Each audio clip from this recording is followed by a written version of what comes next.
Good evening, everyone. Good evening, everyone. Mazi is okay speaking to us. It is exactly 8 o'clock, or rather 1 minute past 8 on the hour. So, where are we? Welcome to Mazi is okay's Friday Hangout. Um, the topic today is my hangout. So, let's make it lively. Get your own cup of whatever drinkable. I have mine. So, whatever that is drinkable you have, bring it on. Once more, I am Mazes, okay? And this evening we are going to be looking at a very serious and critical issue happening in Nigeria. So, I think there has been protest everywhere. I was made to understand yesterday we had protests in Canada, and today the people in Berlin had protests. So, once more, if you're joining me for the first time, if you're seeing my face for the first time, I say greetings and good evening. My name is Mazes, okay? How are we doing? So I can see I have many of us watching from Facebook already. So let's do the needful. Share this stream. Share, share, share. And just like it. Can we like it, please? Can we like the stream? So I'll give you a couple of seconds. Go grab your coffee, grab your palm wine, grab your, for those of you in Germany, grab your Weissbier, Paulana, Pilsner or Oldenburger. Alles, was zu graben ist. mm. Oh, there.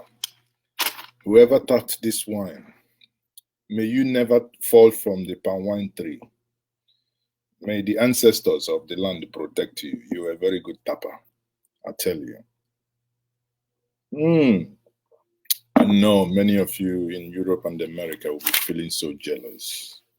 The tapper of this wine must be blessed. The hands, you can imagine the time, and it's still sparkling and bubbling. So, before we continue, we say good evening once more, everyone. And I have people watching. I have Roberto Kereke is watching from the city of Los Angeles, California, United States of America. Thank you. So, yes, this is live. Now, can we share this stream? And please do tell me where you are watching me from, so we know. I'm going to just, we'll make it interactive this evening. We take questions. I know many of you would want to also ask questions. We will take them. It's Friday Hangout. It's Hangout. Thank God it's Friday. King of Kings, Ezendieze, is watching from Bedfordshire. Oh, Bedfordshire. Yeah, not too far away from London. It's a very good, Bedfordshire is a very good place to be because the houses are cheaper than if you move, and the trains from London just get into Bedfordshire. That's one of the things I discovered recently. Ha, ha, ha. Mazi, okay, can you try to bring Joey Bokwe and some women? How? Odunze, Ijoma, I hope you're not the Odunze that gives me thumbs down every day. Odunze, if you want to join me, I can bring you in. So, but I don't know why I need to bring Joey Bokwe. Many of you saw it on BBC, when I clashed with Joey Bokwe. So, and I was supposed to have him on my program on a one-on-one the next day. Joey Bokwe did no longer pick my calls after I clashed with him on BBC. And apparently he knew what I was going to ask him. Trust me on that. I can always ask but in a respectful manner. Ask you questions you will never wiggle out of, you know. Oh, Akoini Magidani, I have somebody, they watch me from Kaduna. So, Gabriel Veron is watching from Kaduna, and I have Ugo Okoro from Dallas, Texas, United States of America. Now, none of you watching me from America whom wants me to stay longer because you want to see my face and watch, but you're not ready to pay your tithe. How much did we agree actually? Did we say 1, 2, 3, 4% or 5%? So I'm waiting for your tithe. Not at all. I'm Odunze from Geneva. Oh, okay. Odunze from Geneva. Okay, that's good. Odunze, where are you from, if I may ask? I think I had a lecturer called Odunze. I can't remember. I think I don't know if he's still alive. He was supposed to be, or rather he's, oh man. Joe Chukwuemeka says, Chukwujeku says 1%. Anyway, 1% is still fine because many of you are doctors and nurses. A doctor who earns $15,000 a month, if he gives me 1%, I should be happy. Okay, so I like that. It's whatever from your heart. Let's not make it something. People, I like this community. It's very interesting community. So before we start, can we help do something? Share this video because I want many people to join us before we start. I don't want the situation where when we start, someone comes in and says, oh, what's the topic? And again, when some of you ask what's the topic, that's why even when you say hangout, listen, let me tell us, hangout is free. That means we can talk about anything. But sometimes I put, after the hangout, I put in at least a topic to help guide conversation. So at least when you see that, you know roughly, like when we talk about the economic, that Nigeria is an economic mess, I will share with us why I said that. Because the budget released a report this morning. And that report that they released in terms of the budget performance of the Nigerian economy is catastrophic. I don't want to say much on that. I would show us with facts and figure. As we say in Igbo language,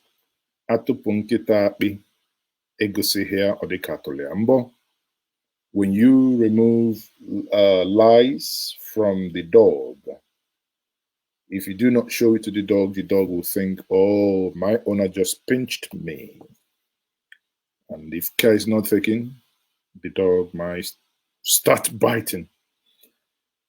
So, watching from Germany. Yeah, flee, Abby.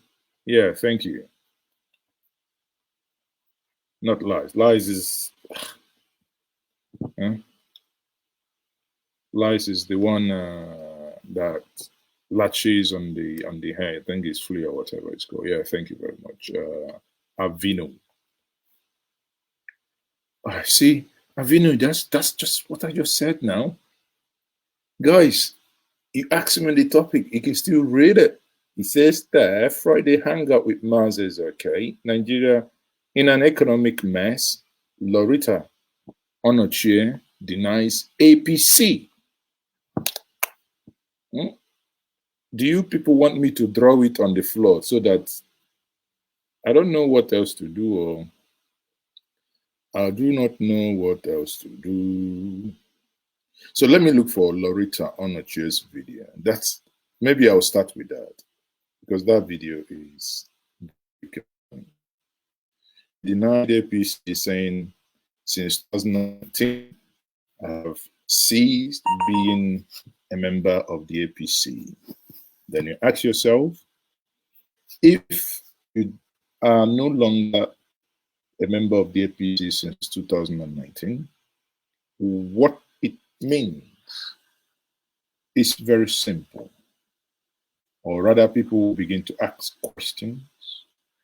How come you got the appointment as the aide to Goodluck Jonathan? How come? Loretta. So let me quickly on a chair. And when we are small, there is, we call you got on a chair as well. Those are for the initiated. Those fun, if those fun you got. What, growing up, those fun you got are called Francis and Zeribe you got. I don't know if no, it's still there. Yeah, it's still there. But now they have them in sachets, Man, they have them in sachets now. So let's me quickly tidy these up. So I'm going to be pulling out the budget, budget information so that we see that we are in economic crisis. So be mindful, especially those of us here at home. Be mindful how you spend your money. Go and buy a bigger belt because it's going to be a rough ride. Do not say that Mazi didn't tell you. Do not say that Mazi didn't warn you. The road is going to be very, very rough. Very, very rough. Okay. So let's start quickly. In fact, I will start the order presently. Let me start with the budget. Bianca on Ochietu, banana is on Ochietu. I don't understand that. Maybe. Okay, yeah. You're a very dangerous person. Wallahi. You're a very dangerous person. You're a very dangerous person. You're like someone who likes yogurt and banana and I don't know if I say kumbaku myself. You're a very dangerous person. Okay.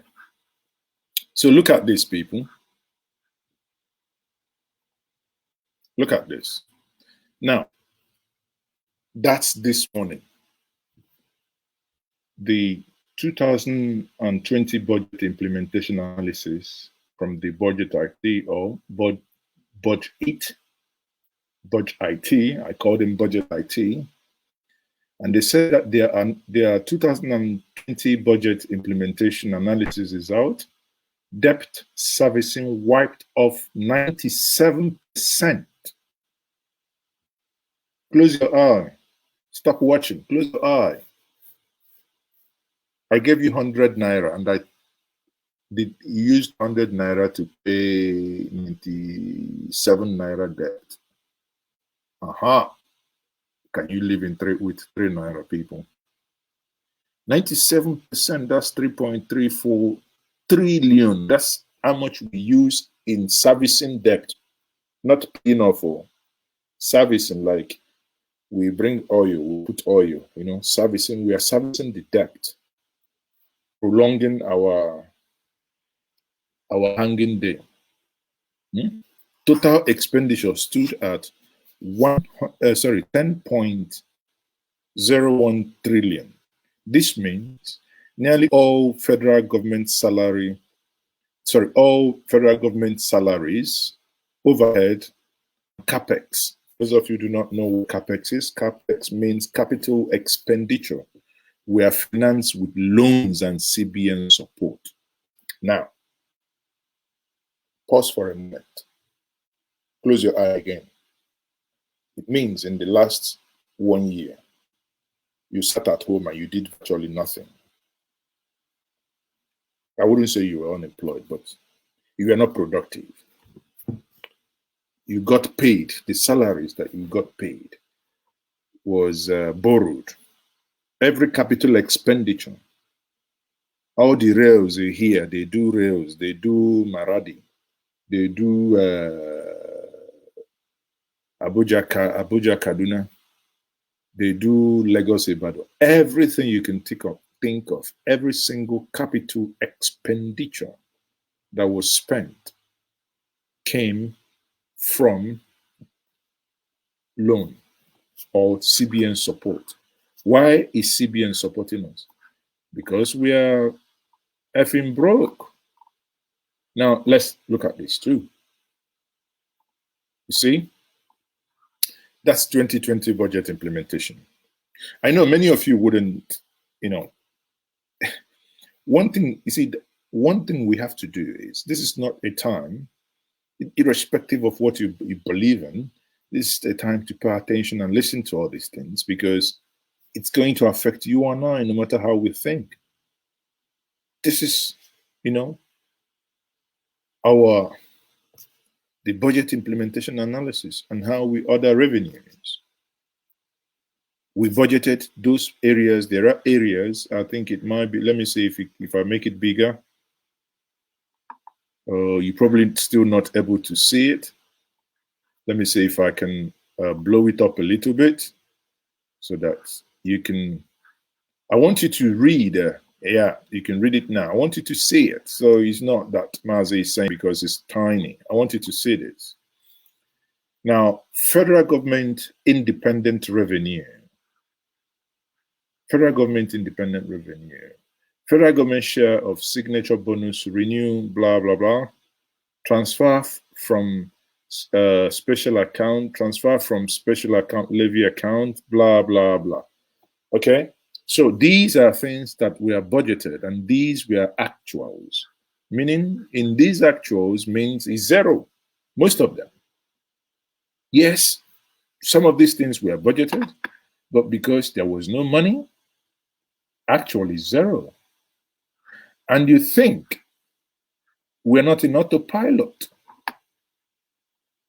People, look at this. That's freaking scary. Now, watch this.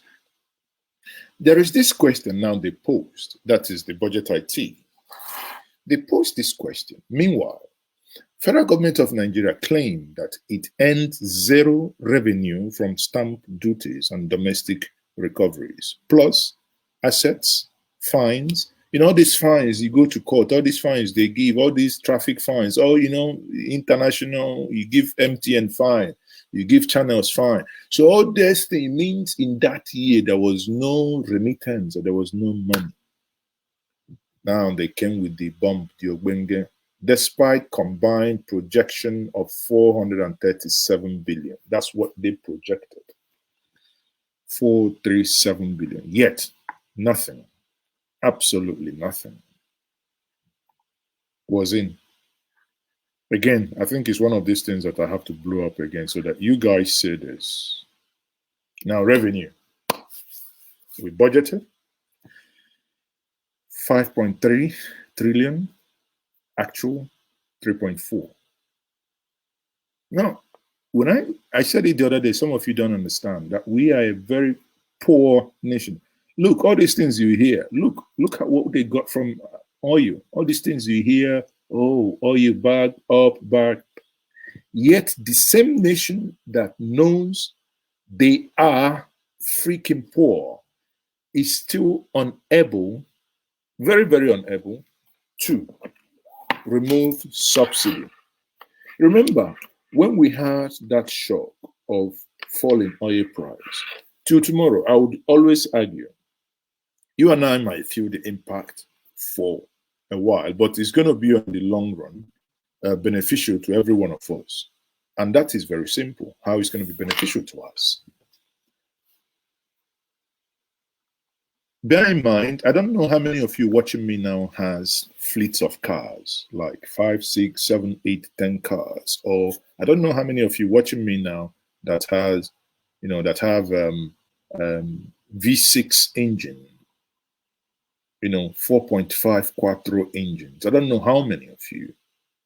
It means the longer we keep paying these subsidies, we're actually subsidizing and sending ourselves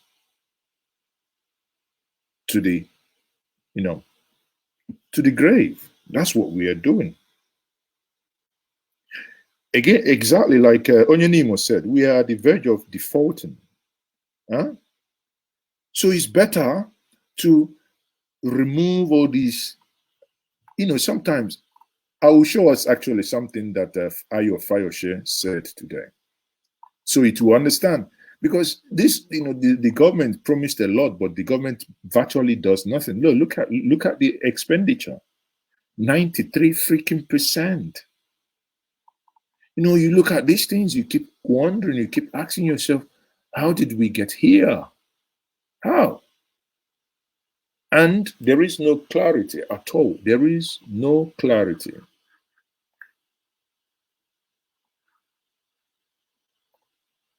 I'm back, people. You know, I don't know. I look at these things, I can only. Ken Riba says, those who have nothing at all will die of hunger. I mean, you said it. I'm not. Ooh, the first super chat of the day. Thank you very much. Thank you very much. That's from Obiokeke. Obiokeke, read out your question. I just discovered my local government annual budget in America is bigger than Nigerian budget as a country. My local government does not wait for federal or state house. Obiokeke, if we may know your local government as well, so that, you know, we can situate it. I know that California, for instance, you know, it's way bigger. It says but who do we blame? Who to blame? If you campaigned and told us that you're going to fix all these things and you are not fixing it, so who are we blaming? Are you going to blame me? Right? You're going to blame me? Blame those that we have elected. Oh, greetings from Boston. So, before we go further, cheers. Just have something to drink, because you're going to maybe at some point fall off your seat, either because you're crying of the things you've heard, or maybe because you'll be surprised. Funny, you might find it, or you might be crying and cry and ask yourself, how did we actually get here? But before I do, I say again, the tapper who tapped this wine, I say, may the gods of the ancestors protect you. May you never go to tap and fall from the palm tree. This heaven, it starts from here. Okay, Montgomery County. So what's their budget? Montgomery County. Can you tell us what's their budget? Ken Riba, do not laugh too much. If you laugh too much, the elders will fine you. And when we fine you, you're going to pay with 4 kegs of palm wine, 4 cola nuts, 4 alligator pepper, and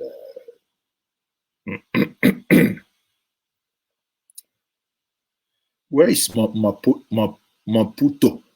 Now, wow. Guys, people are everywhere. Bust King says he's watching from Maputo. This name, self, now, wow. I don't want to bite my tongue. This is Maputo. Maputo. Okay. So if Ken Riba doesn't stop, 4 gallons of up wine must be from Udi. This one is from Udi as well. So where is Maputo, please?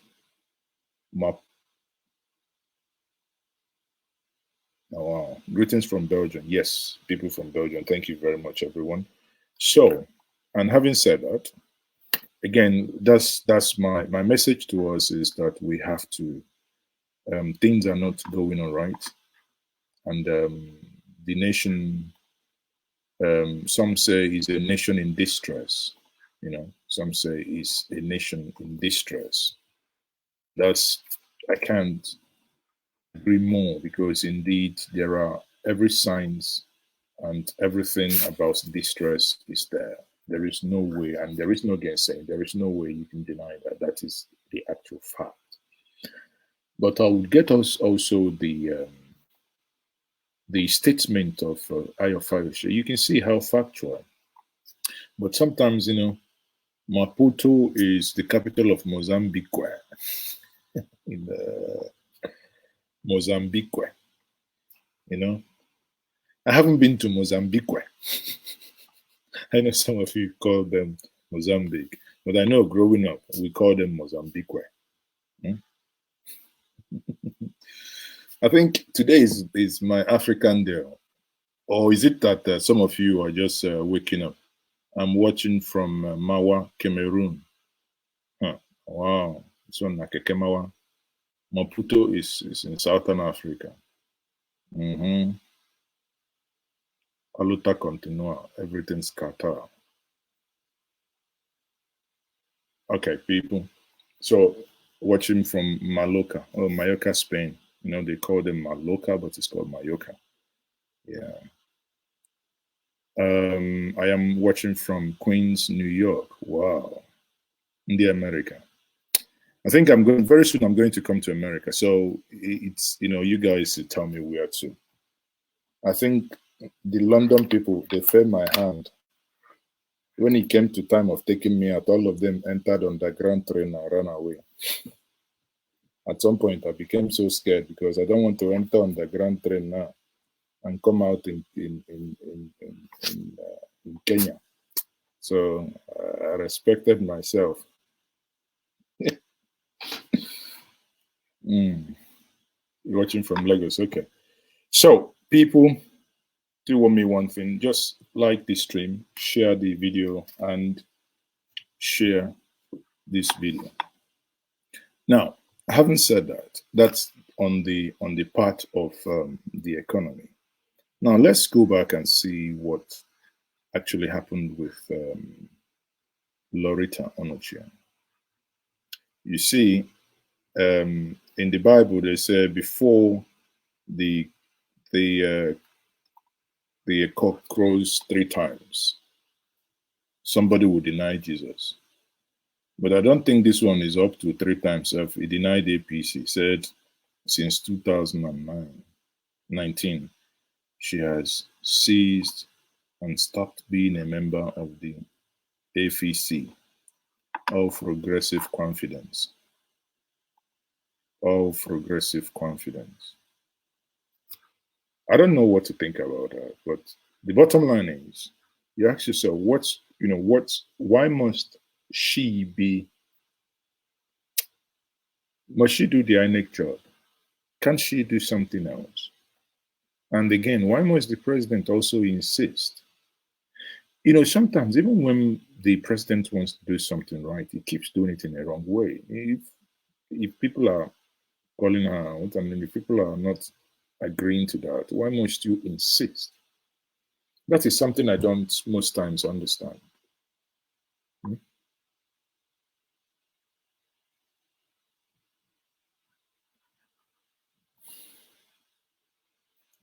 Sorry, everybody. I hope you can see me. You can. Am I freezing? Rose and Charles, thank you. Good evening. Am I freezing, people? Because my browser is telling me. I think it's time to actually, use a VPN. What kind of rubbish is this? Hmm? Okay, let's try again, people. I'm trying to get something here. Or if it doesn't, actually, if it doesn't work that way, let me quickly try something else. Something is definitely wrong this evening. I can tell you that for free. Something is definitely wrong.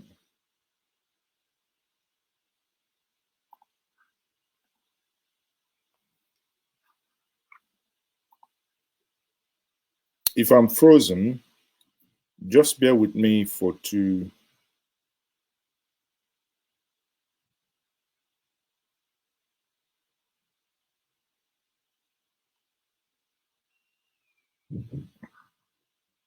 Okay, just bear with me, please, for 2 seconds. Let me come back, because I think the stream, for some reason, is lagging behind. Please pardon me. Okay. Let me quickly try something. Something is not working all right.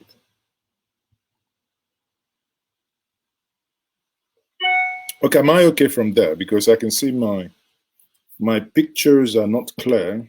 It's a little bit blurred. But even when I look at them on the screens in the studio here, they are good. But I don't know. Okay, I'm not frozen. Okay, that's fine. I mean, if you guys are saying, but hold on, let me change network.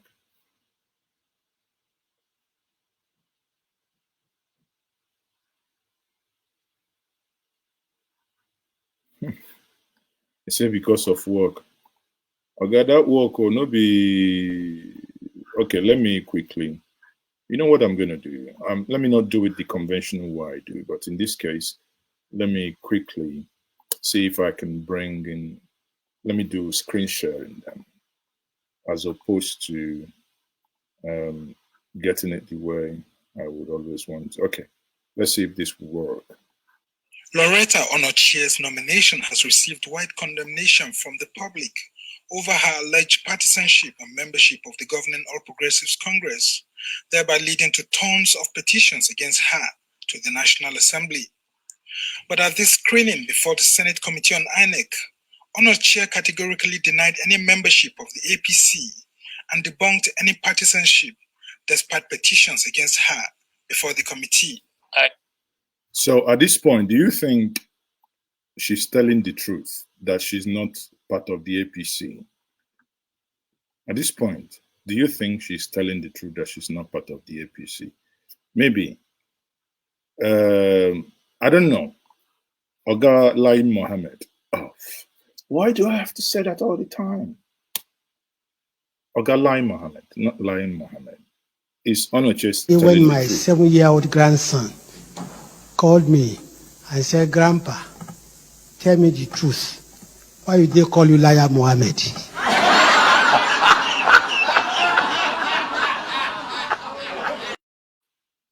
So it means Onochie, we don't know if she's telling the truth, but let's watch. Be a member of any political party as president?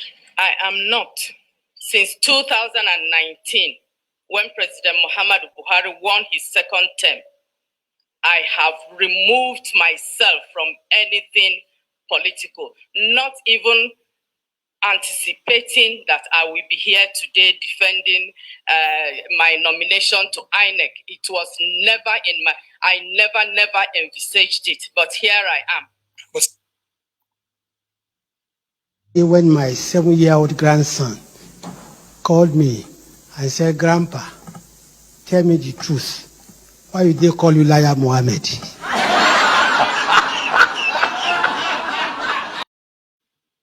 Okay.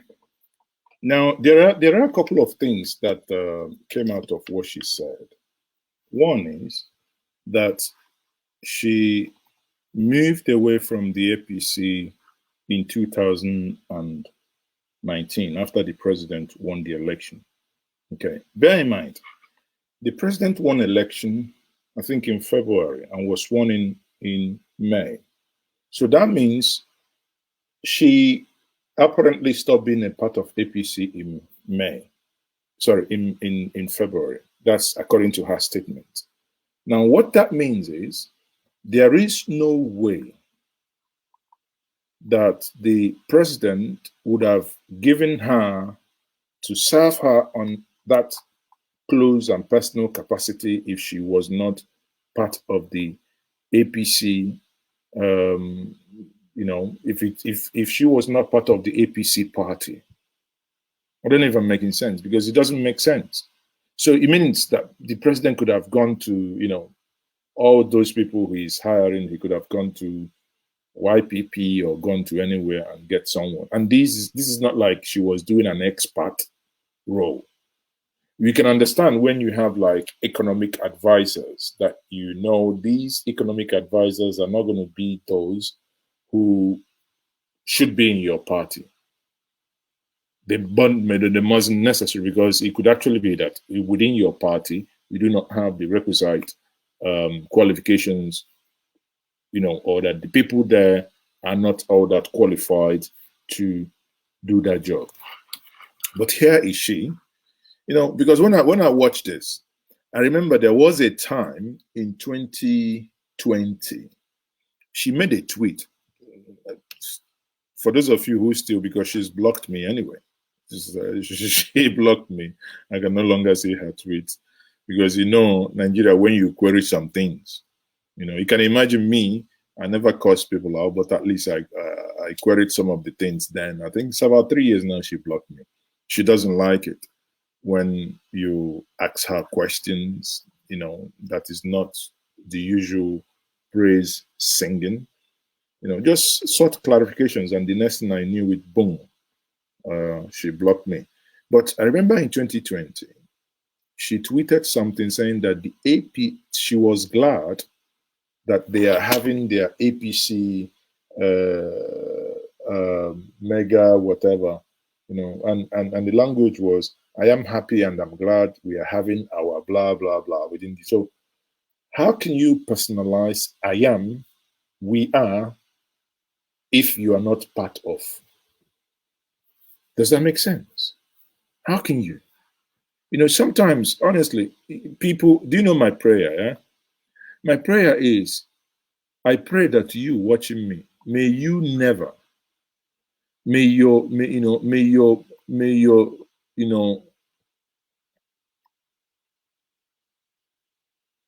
loyalty not be tested by someone who pays you, that person is paying you. If you don't do this, you're not going to get paid, Honestly, may you never be in a position that he starts double speaking, because there is no two ways about it. What I can tell you free of charge that she's doing here is nothing else but double speaking.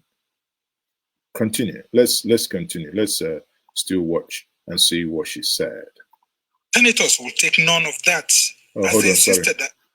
Not even anticipating that I will be here today defending my nomination to INEC. It was never in my, I never envisaged it, but here I am. But some senators will take none of that, as they insisted that Honor Chair must be put on oath before the public can believe her. This led to huge disagreements among the lawmakers. My only request, sir, will be that Madam Honor Chair be placed on oath to repeat what she said as to whether or not she's a member of a political party. He will only put somebody on oath in a committee if we're having it. If there was an investigation. We're not investigating. This is not an investigative hearing. She knows the meaning of taking an oath. It's just to confirm for the committee that we can take back what she said, that she is not a member of a political party. We are not in any way trying her. There's no provision whatsoever in our rule that asks you to put a nominee to go on oath. That's totally unacceptable. It's not even our rules. I mean, that makes us rather primitive. The committee later resolved that she should not take the oath. Some senators were taken aback, especially after a court affidavit surfaced where Honor Chair categorically wrote a court. See? Court affidavit. Nigeria. See, if you want to know if you're a prodigal son, go and contest the election or go for any public office in Nigeria. Wallahi, even if you don't have birth certificate, they will give you one. That's Nigeria for you. Even if you don't have birth certificate, Nigeria will give you one. She's not seen anything yet. When, just because of this, you will see a lot will be dug out, from past, present, but it's what it is. Sorry, it's what it is. She's denying it, but look at the court affidavit. They just flashed it immediately. Oh, madam, in 2020 you said this. This is your picture there. This is what you said. How come, madam? Tell us now. Court affidavit surfaced where Honor Chair categorically wrote a court stating that she is a member of the ruling APC. When APC decided to do a proper registration. You see, that the way she swallowed her saliva now means she was lying.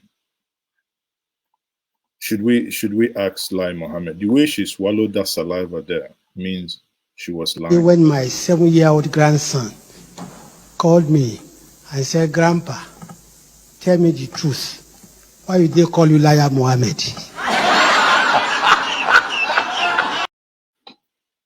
So I'm not saying liar on a chair, but if Mr. Lai Mohammed would, no, sorry, sir, DSS, I'm sorry, it's a slip of tongue. It's Liar Mohammed, not Lying Mohammed. Sorry, sir, slip of tongue. Okay. When APC decided to do a proper registration of their members and to revalidate their membership, I did not take part in that exercise. Now, what she's not telling you is she did not take part in that exercise. Question is, why? 2014, you joined the APC. Then you lived in England. You did everything. You worked hard from the diaspora. You came back home. They gave you this. At what point did you leave the party? Did you leave the party because the party has failed in delivering the promises made to Nigerians? Or did you leave the party in anticipation that this role would eventually come because it was promised to you that it was going to come? No, she just said, I mean, because it doesn't make sense. If I'm part of a political party, so why should I leave actually before the music starts?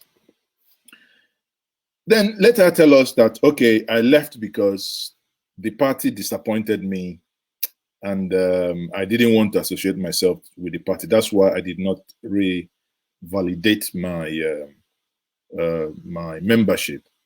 If she says so, then she will be, that will make sense. But what she's basically doing is eating her cake and, eating her cake and still wanting it back. You cannot reject a party. You just told us you did not belong to anymore because you ran. And suddenly, but there is no reason. I don't know, but I don't want to spend too much energy on this. But again, there ought to be a reason. I don't know, unless maybe she's enjoying the party like my brother. Have you voted? I'm voted, yeah. Okay, so I'm happy I'm voted, yeah. Tell me your feeling after voting today. Yeah, after voting, I'm feeling okay. What I want, I get it on the result. I'm getting the party I want is the one going on. Thank you for that. What are you expecting from these people you voted?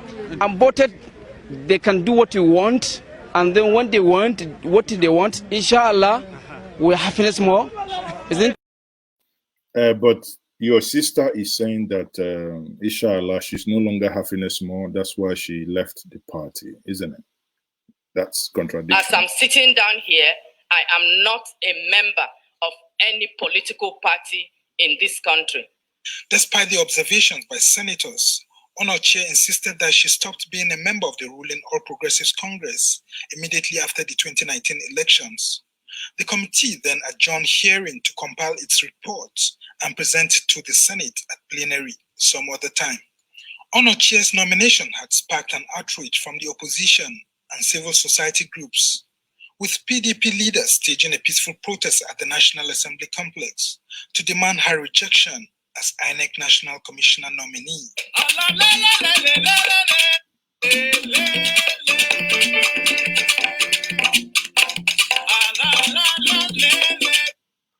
So, you've seen it.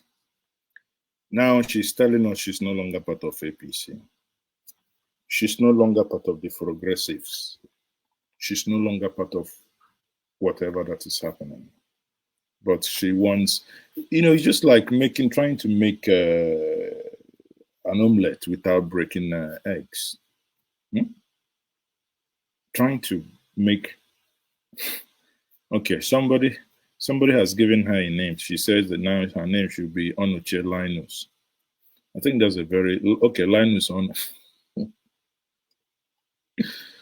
Oh, you guys are not going to kill me here. Say her name is Linus Onochie.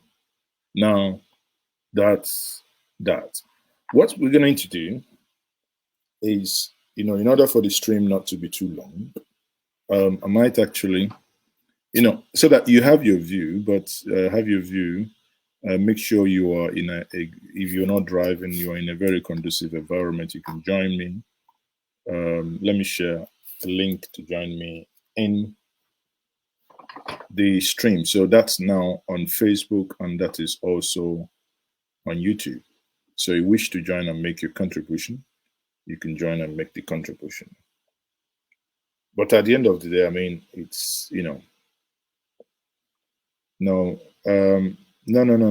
Fabian who said, despite all this, Ahmed Lawan will clear her. Well, we don't know. We don't know if she will be cleared. But again, we now have a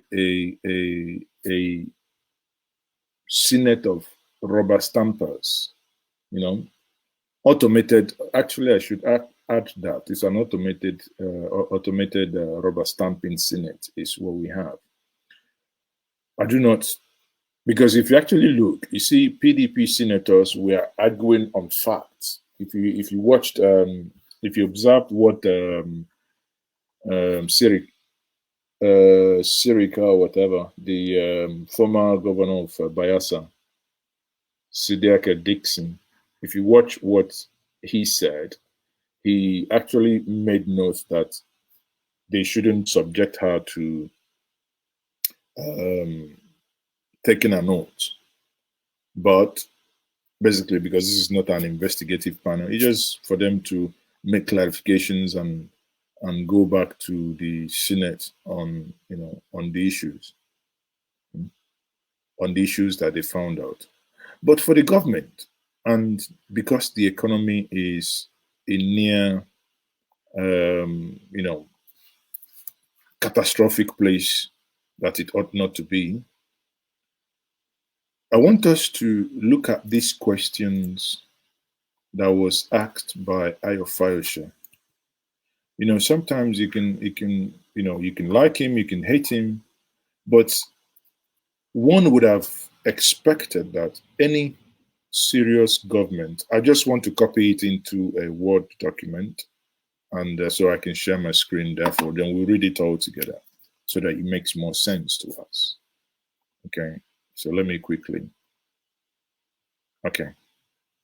Now, and these are questions Ayo Fayoshe asked in, on his Twitter page, right?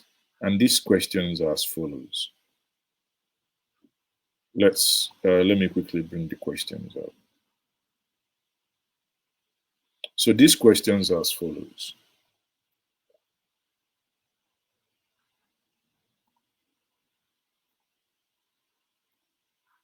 I hope you guys can see this. These questions are as follows. Right? Let me make it full screen. Ayo Fayoshe is asking the following questions. Then, you tell me if what he is asking makes sense.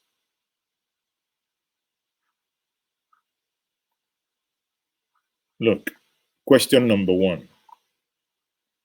I ask our president, what has happened to the report of the 43 million discovered in an apartment in Ikoyi? Now, can someone, those of you who are genius in mathematics, can you quickly do 43 million times maybe $450? That is $43 million times, to a naira, let's say I don't want to go to 480 or 500. Let's stick with something a little bit conservative. Let's go by 450. So tell us how much that is. Because this is, and if you guys remember, that's Ikoyi money, neatly stacked. That money that was neatly stacked. If I use my telephone to do this, it will show me error because the brain box of my telephone will be too small. But if my calculator serves me right, that first one will be giving us about 19,350,000,000. That's amount we are just asking. Just write it down, 19 billion 350 million. Okay, write it down because we're getting somewhere. Now, add 25 billion to it. Remember when Ibe Kachuku was the chairman, was the Minister of State after he was removed from GMD of NNPC. Ibe Kachuku asked, wrote the president when president came back saying there was this contract, 25 billion, didn't follow due process, blah, blah, blah. What happened? There was nothing from the main minister of petroleum. Who is the main minister of petroleum? Yeah, I guess it's as good as mine. I don't know him. Now, number 3, what happened to the DSS indictment for corruption of Magu and the Attorney General of the Federation Investigation Panel set up by the president? We don't know what has happened. But I think we can gazette an answer from the president's Arise TV interview, where he said that those who are corrupt within his party are eased out. That means they are shown the back door without making noise. Nobody will know. But that's not what he promised. But question is, even if they are being eased out, how come Magu is being rumored to be given an AIG post? How come? Is that how you ease people out? Or, the corruption case, not what then came out of it? Number 4, Ayofa said, who is the owner of the Legico Shopping Plaza, Ahmed Bello Way, VI, Lagos, inside which the FCC claimed that it found 448.8 million naira. Nah, man. It is. Please, make una no knock our brain engine with this million, and billion. And this is a government, all the promises you made in fighting corruption, you're basically destroying it because you're not fighting anything. Number 5, who brought the 5 sacks in which EFCC claimed that it found 49 million cash to the Kaduna airport? You're not going to get an answer on that one. Number 6, what happened to the probe panel on the alleged 500 million bribe said to have been paid to the Chief of Staff, Abakiari? Maybe that one has gone with the Chief of Staff to the grave. Most importantly, what has happened to the report submitted on Tuesday on the fraudulent reinstatement of Mena? Well, Mena is having his day in court now, and he comes to court with crushes, as they all do. They have a neck collar, everything. Suddenly they can no longer walk. You see all of them, when they are stealing, they are working properly. They are tying hair tie. The moment you call them to come for answer for their sins, suddenly their leg will stop working. Their waist will stop working. A man whose waist is not working on, is busy producing babies in Zahaza room, yet his waist is not working. His leg cannot work, but his organadike will work. It's time to start giving Chinese treatment. Wallahi. Finally, is the president going to use APC broom to sweep the reports on Mena under the carpet, just as he did others before it? So these were the questions Ayafayoshe was raising. Again, you look at these things and you begin to ask yourself, how did we get here? Some of us will say, we ran. Some will say we jumped. Some will say one or two things. When men who steals. Is in this country we had that chimpanzee swallow money. In this country, you hear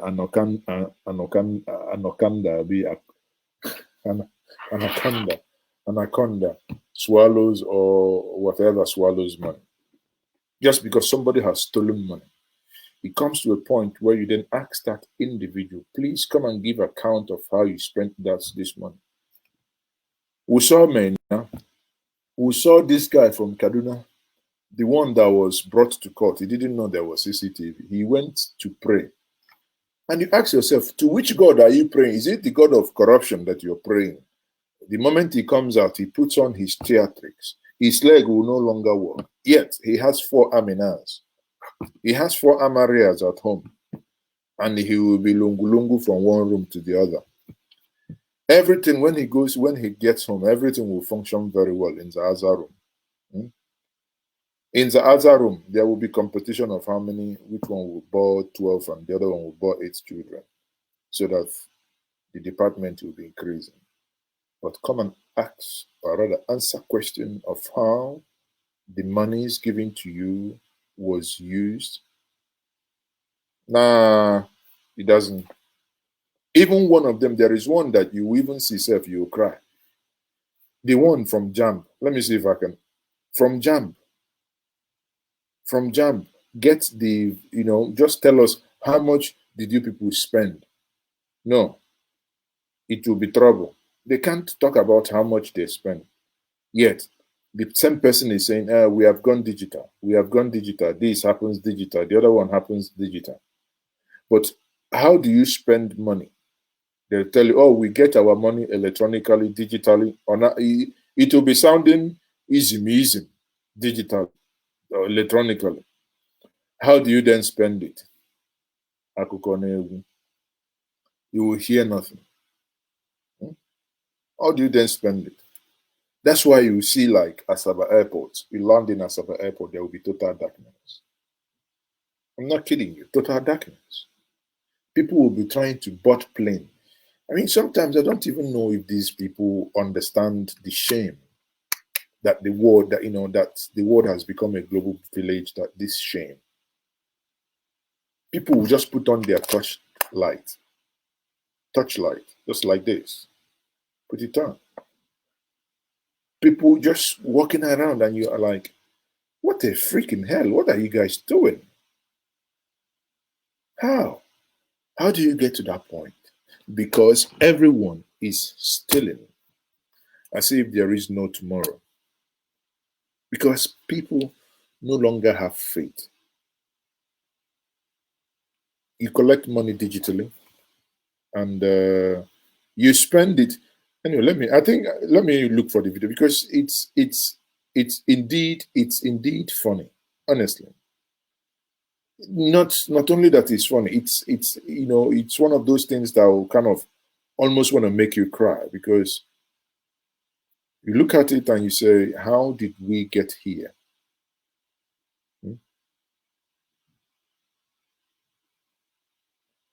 Let me quickly see if I can find that. So many videos, people. So anyone who wants to, I think I shared it again. Anyone who wants to join me can, it's a Friday hangout, so you can always join me if you want. I want to make 1 or 2 contributions, but we stay on topic, please. We stay on topic. Enugu International Airport, I think I might have update by next week. There are things that I was promised was going to be delivered today, so I don't want to call them until tomorrow. So there are things that I was told will be delivered. So I'll find out. But one thing I can tell us, I don't know if that's a good news actually. The internet that was meant for the new terminal was approved to be put in the old terminal. And I can tell you, whoever provides those internet services is top notch. Because when I used the Port Harcourt, and the Port Harcourt was really, I mean, I couldn't believe that's an African airport, because it's one of the airports where I have seen the upload speed in such an amazing speed. You should understand by now, it's very hard for me to be to give such recommendation. But again, when issues come to fact, these are facts. You might disagree, but there is nothing you can do about the fact, because fact is fact. Fact is fact. One man went to the moon. Good evening. I hope you're well as well. So let me quickly see if I can. What's happening? Why can't I find the video again? I think sadly I didn't. Or did I save it and deleted it? I don't know. You know, sometimes the avalanche of information that comes on my phone now, wow. I wish my, you know, sometimes you can wish your telephone is like half a terabyte or even more.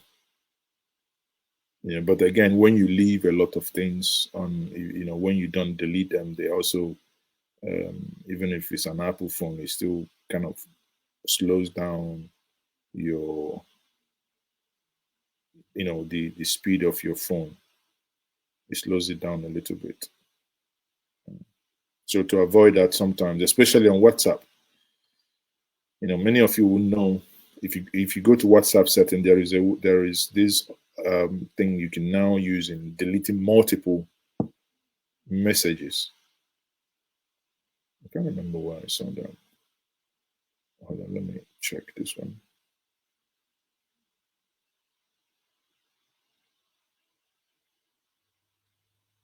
I can't remember where I saw that. Anyway, I wanted to illustrate something, but you know, I'll leave it at that. I'll leave it at that.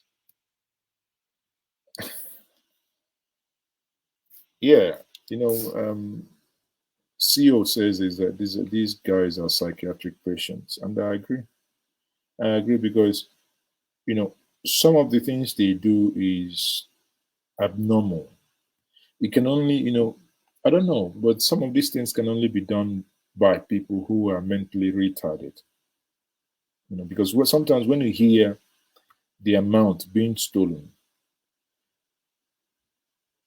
without apology, it can only be, you know, it can only be stolen by someone who is mentally, honestly, mentally unstable. Because when you hear, let's take for instance Desiani, when you hear the amount Desiani has been accused of stealing, then you ask yourself, what on earth is she going to do with all those monies? What on earth? What on earth is she going to do with those monies? But if you also look at it the other way, you find out that even when the government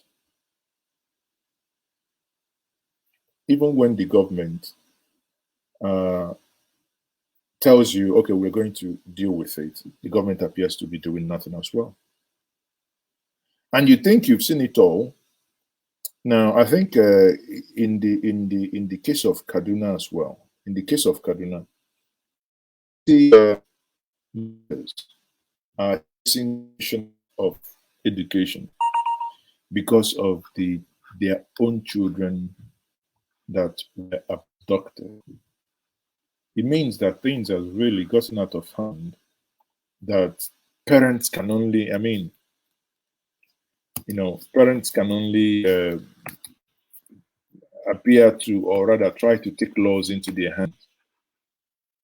And what did the guy do? The guy changed his name to Ben Johnson, and he ran. And they were, you know, trying to come after him. I think in that moment, if they had caught up with him, wallahi, they have. So that's the video here. They probably would made a mean spell out of him. These are parents whose children were kidnapped. But here is this woman. One man went to the mall. I think I disagree. He says Desian stealing his audio stuff. You know why I say it's not an audio stuff? Because there are like jewelries, which is valued at top millions of naira already recovered. And I tell you, these are just jewelries, and someone steals so much. So the case of Desiani, the only place, the only thing that really gets me, why I'm slightly kind of, sometimes you no longer take the, anyway, I never take the government serious, is because the government somewhat appears uninterested in actually, trying to bring justice. You understand? Government appears uninterested in trying to, like, okay, let's watch this case of Kaduna. It will also explain to us why, because we don't hold government account enough. They don't take us serious. If not, the commissioner should have been addressing the parents of these children every morning and night.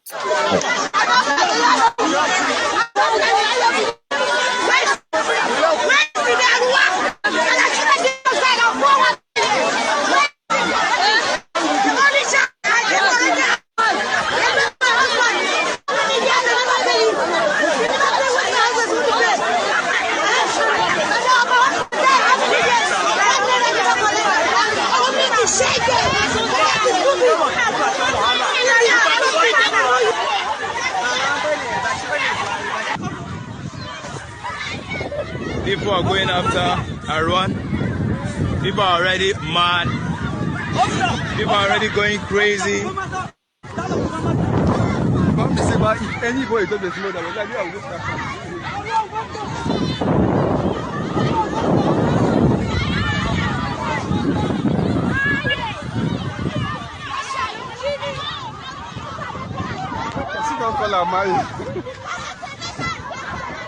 But if I know the small thing they handle, their head. Waiting they top them up. As you can see, people are chasing Arwan out of the premises.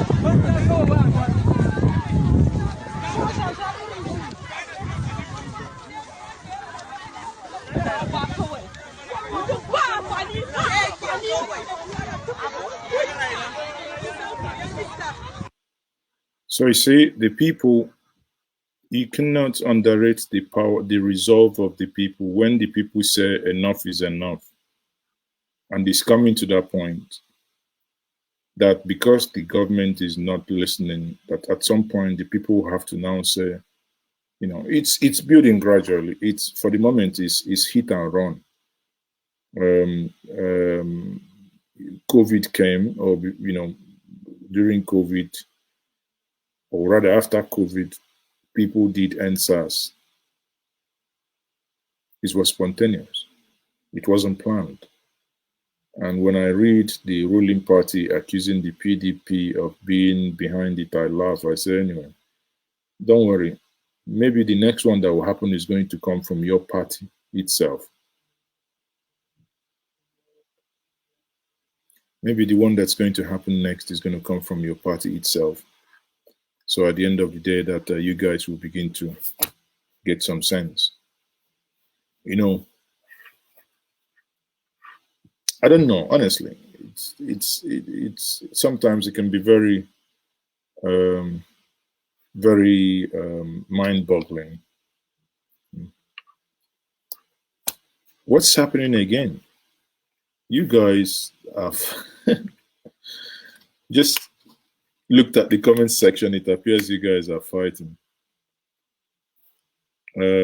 Well, again, I think on Desiani, I don't want to speak more on Desiani, but go do your findings. You will see. It's not about believing the government or not. My only problem is, why is the government, if truly someone took so amount, why is the government not able to do anything? Why is government not able to prosecute them? Why? Why is the government not able to do that? That's one thing you basically ask yourself. Why is government not able to? But to tell us that we are fighting corruption, everything is. It's just like when you listen to Arafat when he wasn't a governor, the things he was saying. Now, just opposing it to the things he now says now, you begin to, query yourself. Or even someone like Buhari, when he became president, when he went to United Nations, and when he said the following on self-determination. We need to remind ourselves of the principles that led to the founding of the United Nations. Among those are peaceable coexistence and self-determination of peoples. In this context, Mr. President, the unresolved question of self-determination for the Palestinian people and those of Western Sahara, both nations having been adjudged by the United Nations as qualifying for this inalienable right, must now be assured and fulfilled without any further delay or obstacle.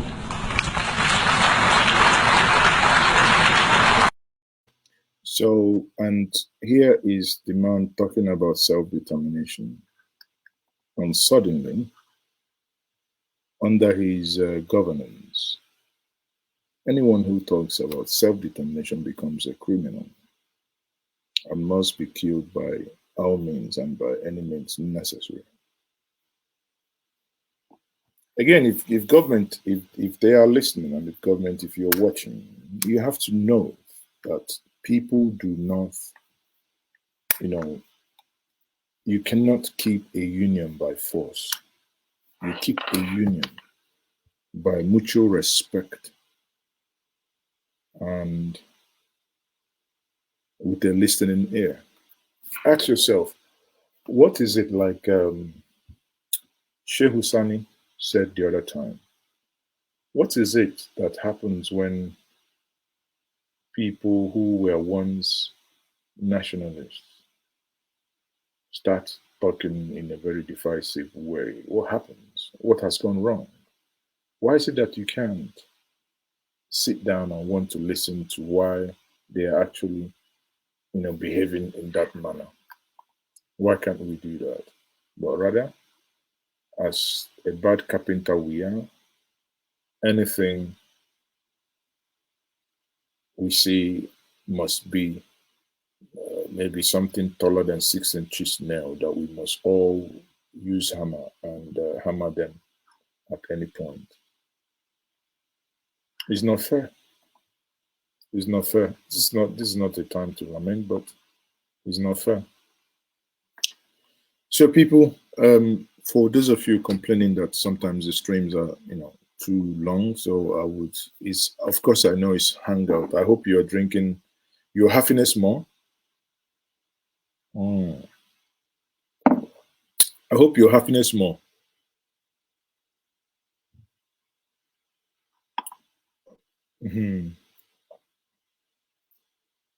Someone is saying good morning. I need to check my time. Are you lying, Mohammed? Or where are you watching me from? This one you're saying good morning to me by this time. One man went to the morning. People, what are you? Anyway, you guys, I think you guys have fun with the guys. So go.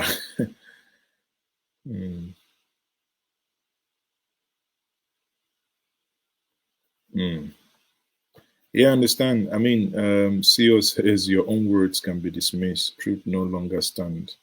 There is no good and bad. Only personal gain in the law is the law. Only standard acquisition of material wealth. Oh, it's morning in Austria. Oh, okay, sorry. Probably in Asia. Yeah, I see. Okay. The material acquisition could be something else. But again, from Asia. This is Asia. They get time. You say Asia is 4:25 p.m. a.m. Man, 4:25. Are you going to work? It's too early. 4:25 for one lie. If you wake me up that time, man, I'll bite your left ear. That's too early. I can't, but I appreciate that you're up at this time watching.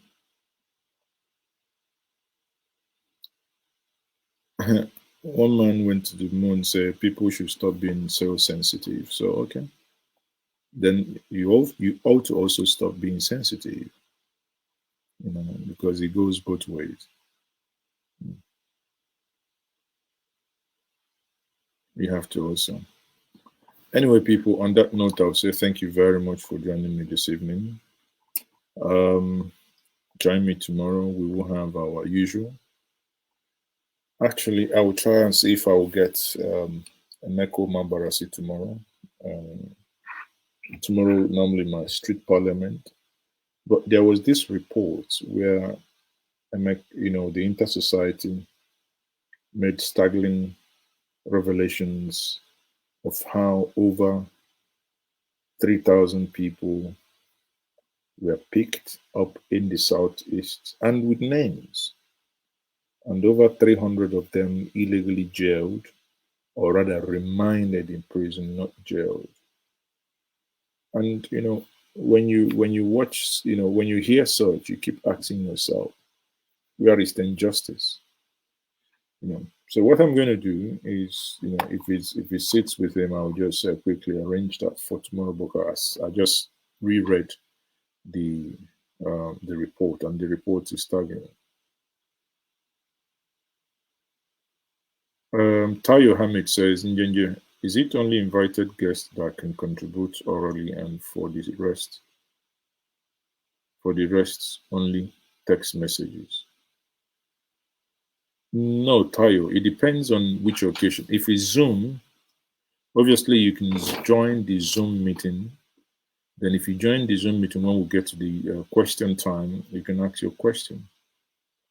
Now, if it's here now, if it's on Friday Hangouts and Street Parliament on Saturdays, of course, you can call by telephone, or you can join in also by clicking on the link which was shared before.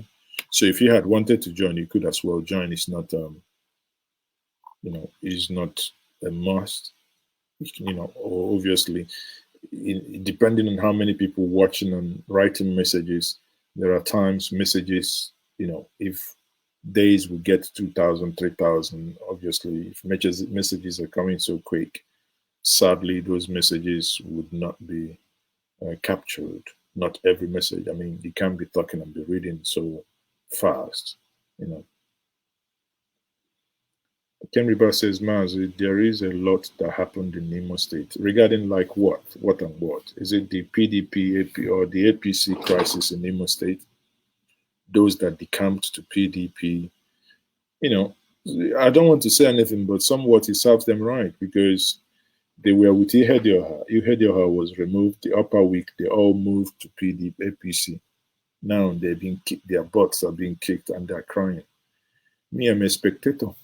I just watch. I just go and buy my popcorn and watch them kick themselves.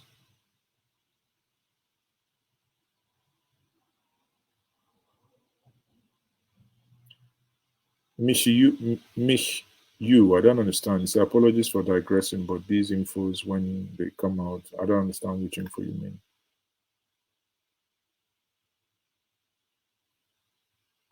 I don't understand. It's a Betty Angle, what is one man doing in this forum? No, I mean, sorry, but it's inappropriate to ask what someone is doing in this forum. This platform is for everybody, irrespective, Africans, non-Africans, it's for everybody. You can't just say what someone is doing. Okay, says President, you consider this very important, what we are doing for protection in case Fulani terrorists begin their planned mayhem vis-a-vis shutdown of the communication, internet, and come on. Meet you. That's not going to happen. And besides, the issues of securities are not, not discussed in the open. Issues of securities are not discussed in the open. But again, shut down internet. No one can shut down internet. Government would even find it difficult to talk less of. I think I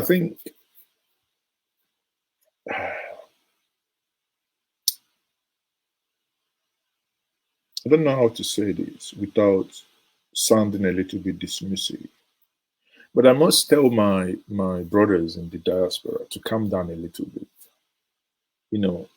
The hysteria that sometimes, based on probably repeated propaganda, the hysteria sometimes you guys feel is not really what's happening here, it's what is happening at home. Yes, there are insecurity here and there, but we're not like, oh, if we go to bed tonight, somebody will come and wipe all of us out. No.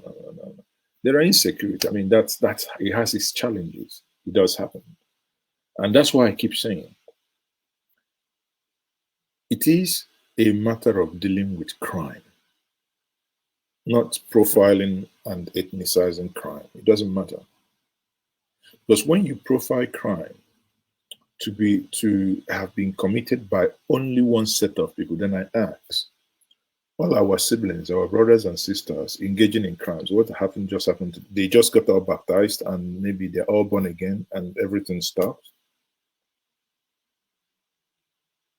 But if not, what we should be doing is look at crime, irrespective of who is involved, to ensure that the individual or groups are punished. Basta, pronto. That's all. At the end of the day, but again, I know obviously many of you will disagree, but if you've been following me on this platform for a long time, I try as much as possible. Yes, I'm Igbo, and I have no apology. I'm only spare parts. I'm a dotted man. I'm a carried entity as well. I'm a chi. But still, the hysteria sometimes. I'm only responding to what Mich Yu said, and reading that comment, it tells me, Mike you or Mich Yu, whichever one, it tells me you're not on ground. Okay, because the whole statement is laced and full of hysteria. I'm also not saying that things are not happening, but I think maybe it's going to be a discussion for another day, because we need to actually analyze and understand these threats. There is these websites or these security, what's it called? Where is it? Check out. Let me just check this. Sorry, check time. I want us to do this. Check these websites for us to understand real security, is not not made up and hysteria security for whatever reason. I don't deal with such.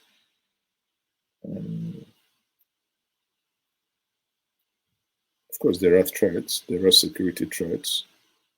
There are security threats everywhere. Just like when my northern friends say, "Oh, Mazi, you people are saying this. There are security threats." I say, "Well, because you accept your own security threat doesn't mean I have to accept. Because you accept it without saying anything doesn't mean we won't shout." When fact is that those security threats, so to say, also somewhat affect them more. But who cares? If you affect you and you say nothing, I go so because at the end of the day, you know,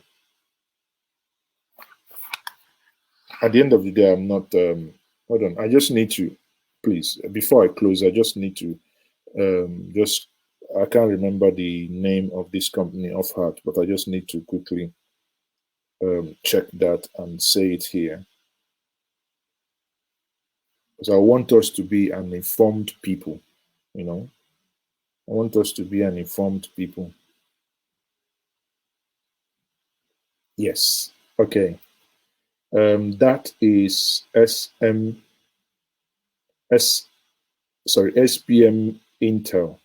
S Sugar Bravo Mama Intel. That is India November Tango Echo Lima.com. You know, it's a very good organization. At least they push out security reports. Let me see if I can actually. Yes, let me share their distance so that you guys will.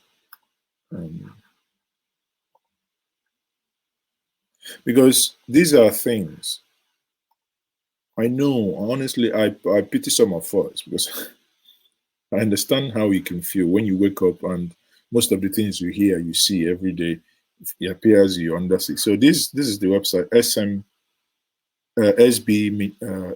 Intel, right? So I would always. I think I've interviewed about 2 people from this company on this platform. One of them is Cheta.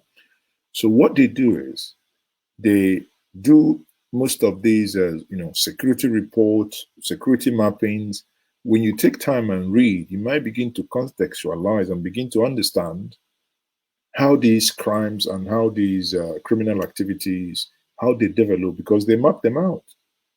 For instance, like this report is called Chart of the Week, Nigerians Agric Gap, where you have gap. And we see also here Chart of the Week, insecurity in the Gulf of Guinea. So it's not, it includes Southeast, South, so it's all encompassing. So that when you understand what is happening and you begin to, look deeper and look beyond what somehow, for some reason, I don't know for whichever reason, for some reason, it's been sort of, given to us that, oh yes, if you go to bed tomorrow night, somebody will just,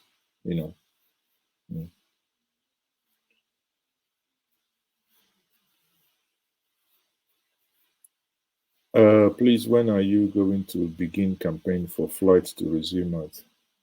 I'm not beginning anything. Anybody can begin. Now, when must it be me? I spent over 1 year campaigning for Enugu, but it's been done now. So why am I campaigning again? If you understand what is happening in Enugu, you know that there is no. What is happening in Enugu now is, things are being fixed. Things that ordinarily it's sad that actually they were not there, but again, through negotiations now, these things are being done. I have every reason to believe that soonest, flight will begin to come back to. And I mean, we have local flights, obviously, but we're talking about only international flight. And some of these certifications, once they are done, yes, flights will come. Says Mazi is okay. If you couldn't live in Nigeria, which other nation would you live in? First of all, Enugu, independent layout. Any other nation? Maybe an island where I don't like, I don't like so much noise.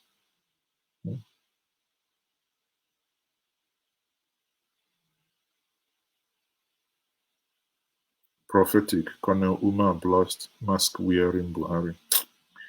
My brother, I tell you the truth. Whenever we have conversation, it gets to the point that Buhari wears mask, that Buhari is dead. I disengage because, without sounding condescending, I don't know how to start conversation when it gets It gets to that point.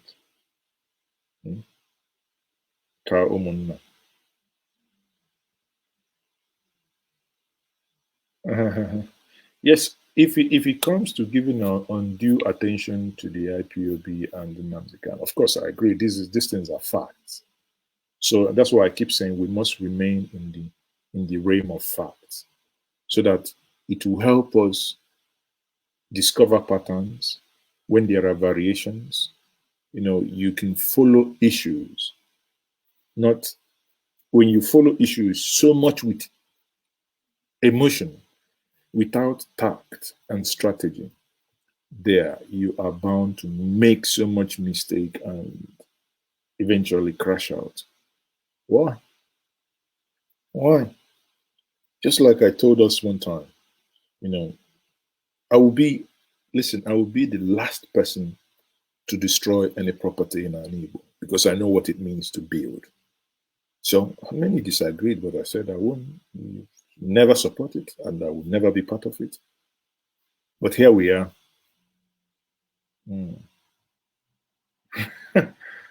Enugu State is so useless. No.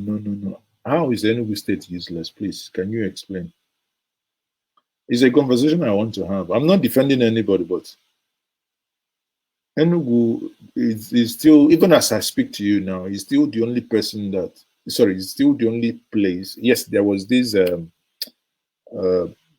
director that was killed 2 days ago. I mean, crime do happen. And I pray that the perpetrators are fished out. Because I think the daughter of the man was kidnapped as well. I pray that they are fished out.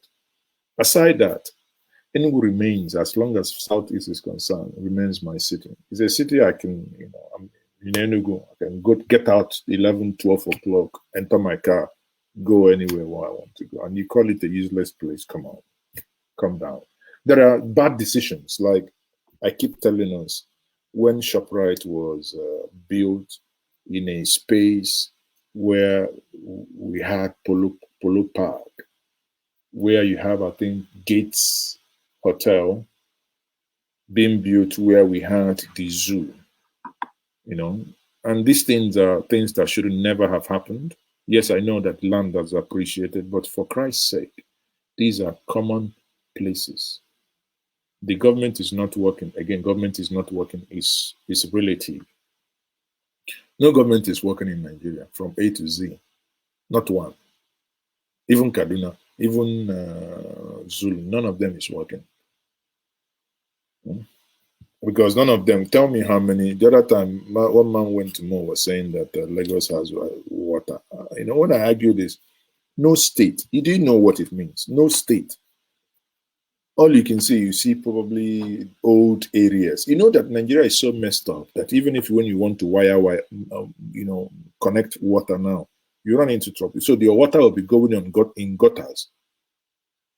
In Lagos, you see, inside the gutter, they will use clips to hold water pipe inside gutter, smelly, greenish gutter, blackish, greenish. I beg, don't get me started, man. Don't get me started. Don't get me started. So at the end of the day, I don't know which city. I will go to a very quiet place. If I made money, I'll go to Luxembourg. No, sorry. I take that back. I'll go to Rwanda. I'll relocate to Rwanda. Go to Kigali and leave. If not to Rwanda, I'll go to Botswana. If I'm not in any, that's these are dreams. Then because of distance, I would have said Singapore because I love Singapore as well. I love Singapore. Quiet, organized, neat. Nobody cares nobody cares much about whether you're black, white, or and also food is very cheap. So, but flying that 18 hours, man, even with business class, they're hot. So that's why. I beg you, forget Norway. Keep your Norway. I don't like Norway. Norway, maybe in summer. Unless maybe if I live in Rwanda in winter, in summer I come to Norway. Norway in summer, yes, but if not, nah. So Nigeria is sick and won't be healed. Wallahi, Nigeria is over sick. In fact, Nigeria is gone beyond sick. Nigeria is in the intensive care unit. It is in the intensive care unit.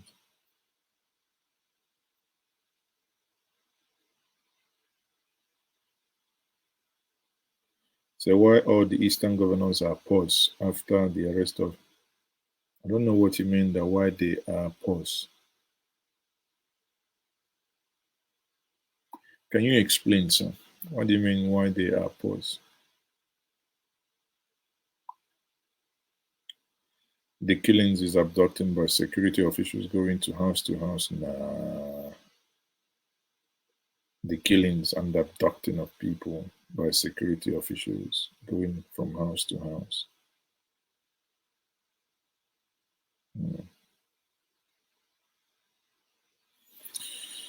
Okay, everyone.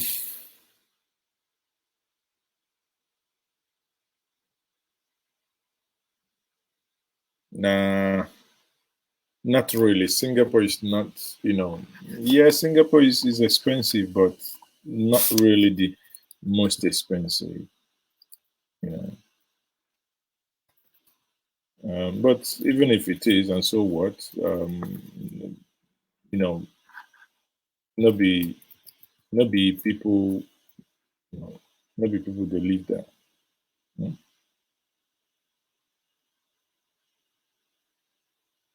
The most expensive city in the world is actually Turkmenistan.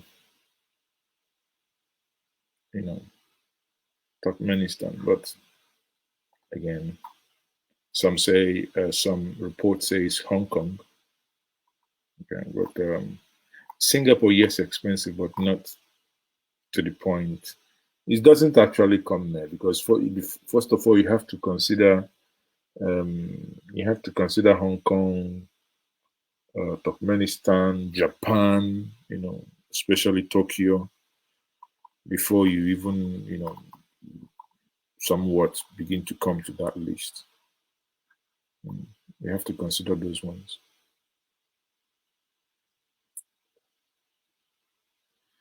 So if I like noodles, oh dear, I like apple. Why would I like noodle? Why?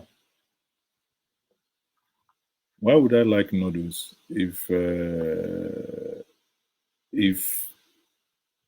I have option? Listen, give me noodle. Give me oha soup with mangala.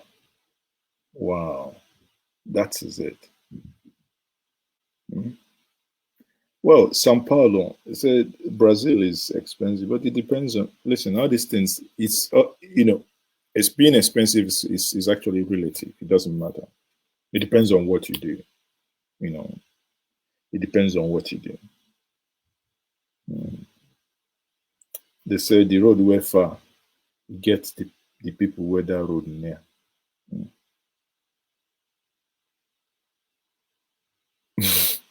Ijabu man say people know they eat noodle, they eat yellow gari.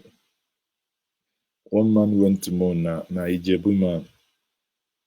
He soak gari like OBJ. Soaking. One man, you see that guy where they give trouble. Why they give trouble? He soaks his gari without sugar and without any granite. So the reason he's giving so much trouble here, he soaks his gari with palm kernel, with ackee. And before he soaks it, you put half a cup, put water, allow it to rise, like EFAC women shoulder pad, to be hanging like this, like a deeper life. So that's why he gives too much trouble. Don't worry, make I have him small. He's there giving trouble. Asoki. Anyway, everyone, thank you very much. It's been a wonderful time. It's been a pleasure. Yeah, Hong Kong is good. Huh? Onyechi, Hong Kong has gone. Honestly, some of you, can you kindly reread what you write before you post? Because if I'm trying to read it, I don't know if others understand it, but sometimes I don't.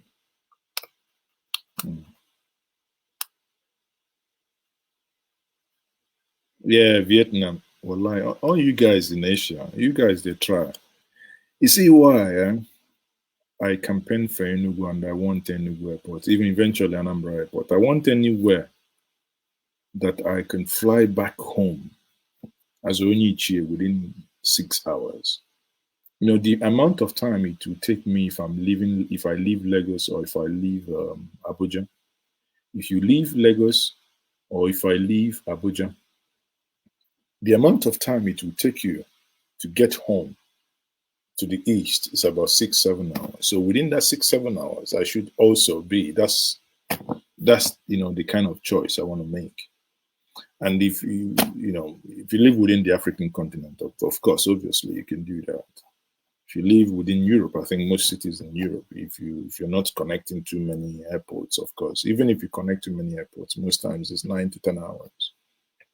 It's still manageable, but these 24 hours sometimes of 18 hours, especially Australia. Australia, I dug my heart for you guys, because if you give me Australia for free, in as much as it's nice, it's good, but Mazi, when are you going to visit Anambra Airport and give us a... There is nothing to review again. Anambra Airport has been reviewed. The runway has been done. That's it. But my fear, I must say this, I know the government won't like it, but who cares? Government know they pay me. My fear is that by the time Anambra State Airport might be ready, we might. I'm not saying it's going to happen, but we might talk of resurfacing the runway. Because when a runway stays unused, the bitumen begin to crack. And that airport is not going to be ready, at least not this year. Because there is a lot of work still needs to be done inside the airport. I mean, the runway is done and it's good. It's got a 1.1 kilometer both-way race. I mean, it's good. 3.7 kilometer, good all together. One racer left, racer right, middle. There's 7.5 is brilliant. That's all. But they see through my eye. It doesn't matter. We've reported on it now. When we had the celebration, which again I consider unnecessary. Unnecessary, because I wouldn't have done that. I consider that this is unnecessary. But again, government is politics. Sometimes it's good. They must spend money so that decorators, musicians, MCs, party members, people will get small money. Maybe.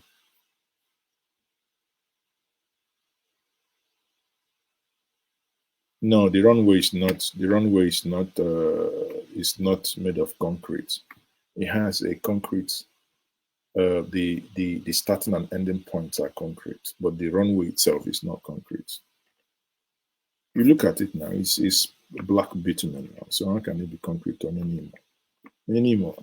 I hope you haven't taken too much of this thing we are using for hangout. Because this your conversation. Are they looking small? Are they looking? Nema Jamana. Nema Jamana, where are you from? What was test landing? The inauguration will still happen with Hadi Sirika. I don't understand the question. Okay, that was test landing. The inauguration will still happen with Hadi. See, I believe so. in as much as I believe there are things I know that happens, probably. But when it comes to aviation, if many of you have this notion that the president, Buhari, does not want to do some of these things in the aviation in the Southeast, I am one of those that would not agree with that because I've seen at least 3 presidents, if not 4.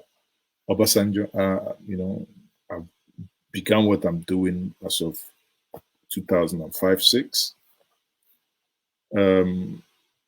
I knew Obasanjo was one man that said, he didn't hide it. He said, no, the Southeast will never have an international airport or an international gateway. He said it. And the same way he said about the second Niger bridge, that the Southeast, because I mean, you go back to Njenge Media, it's there. It's a meeting we joined with Ike Ekweremadu, and I was the one that asked Ekweremadu that question when we talked about the second Niger bridge. And he reaffirmed, because someone else who was in that meeting, one Igbo leader, had told me that, but I needed to confirm. But sometimes when they tell you something in private, so not everything you hear in private you say, but I needed to confirm, and I needed to confirm publicly. So when Ekweremadu now confirmed, and I asked him, so when did he tell you people that? He said after they've won the election, they went back and he told them, oh, those were campaign gimmicks. So campaign gimmicks, and you lied to a people. They were going to do second Niger bridge and you didn't. Enugu wouldn't have been an international airport if not for Yaradua. May Allah forgive his sins and accept his soul. He was a good man. He's also from Castina. So that's why when some people say, Igbos don't like the North, and I say, some of us are just talking absolute nonsense, crap. Alhaji Shehu Shagari is a northerner, not west. It was voted for him overwhelmingly. Umaru Musa Yaradua is a northerner, actually from Castina, and he was voted for him. One thing, when people say these things, I don't know how we think sometimes, because the thing within the Igbo that every Nigerian or most Nigerian appear to misunderstand is the sense of equity. The sense of equity. And, to a larger extent as well, the Yorubas, to a larger extent, it's a sense of equity. Because listen, like, you see, when they kill the Shiite, you will see us, Ndibo, you will see the Yorubas condemning. You see Falana vibrating, you see Olis Abakaba vibrating, saying this is not wrong, this is not the right way to do it. But when it happens the other way around, like when Afari Beg was invaded, apart from Ndibo, there wasn't this level of sense of saying, okay, it was wrong. But everybody knew it was wrong. Because I keep saying it, if a crime was committed, I'm not supporting any crime to be committed, but you have to follow the due process, and the due process was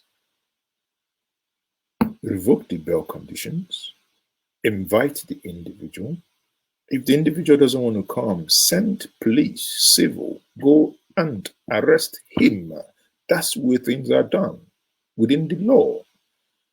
But when you go with jet fighters, you lose every single sympathy, you lose every single logic. And for me, from that moment, it becomes a crime from the state. El Zazaki and his men, yes, it could be irritating that they blocked Kaduna Zaria Road. And so what? So what? In protests, you just ran into them. They didn't, and that's what Nigerians, again, keep forgetting. Two critical things Nigerians keep forgetting, especially journalists. They say NK jumped bail. And I'm like, how? But he came to kill him. It's just like saying Iboho is in hiding. He said, would he be hiding if he didn't go to his house and shoot 2 people dead? Would he have jumped bail if he didn't go to his house and kill 28 people? If he didn't go with a helicopter and armored tanks and whatever? But it's just a question of fairness. Would I keep quiet when Shiites are protesting in Abuja and I see the National Brigade Army that is there, trained, well equipped to protect the president, comes out with automatic weapon. You know, there is this weapon, even more dangerous than AK. I think those ones being used by DSS. Oh yeah, you know, why can't you just bring something like that and shoot innocent? Their crime is that they are protesting. You know, so these are things that will never sit well.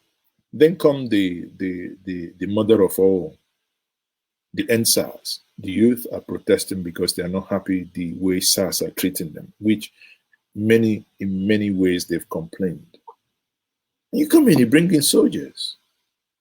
And suddenly, you know, that's why sometimes I think, honestly, our sense of justice and morality as a nation is somewhat regionalized.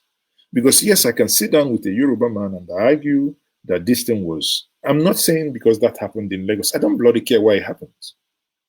I will take the same stand, even if it happened in Castina, even if it happened in Jimeta, in Yola, in Sokoto, it doesn't matter.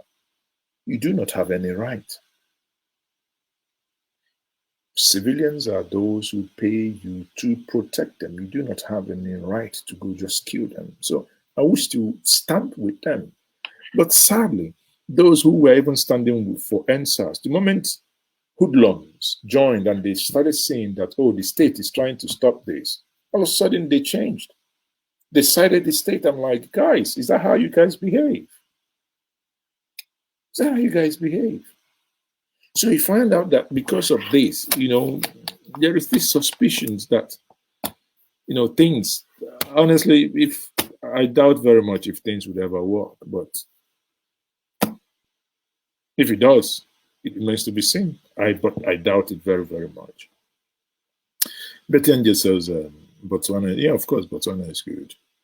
I'll recommend a film for you to watch. I think that film is set in Botswana. I think it's called The Detective. I think.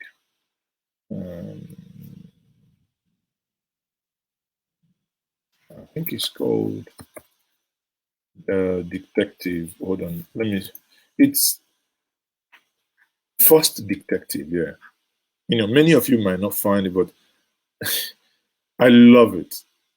It's number one ladies detective agents. I think either you can still get them on I think you can still probably watch them on YouTube. I recommend it very highly, very highly. That was set in Botswana. You know, it's called the number one ladies detective agency. It was a series. It was a series anyway. I think it was based on a novel written by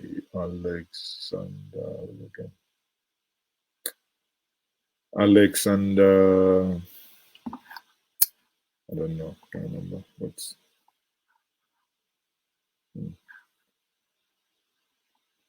so I think anyway, but I think it's a novel. Alexander McCall, I think McCall Smith or something like that. But it's good. Rwanda is good. Sorry, Botswana is good. You know, these are countries that are laid back, but wallahi,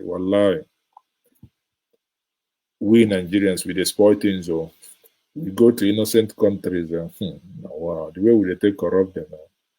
So sometimes when they begin pursue us, we go they shout xenophobic. Wallah, now we don't first of all xenophobic them. I'm telling you, see, I cannot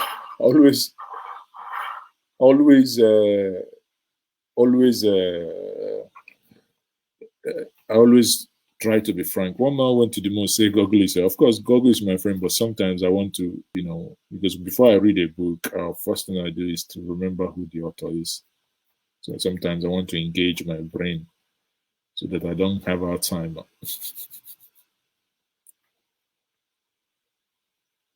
So what equity do smaller ethnic groups receive?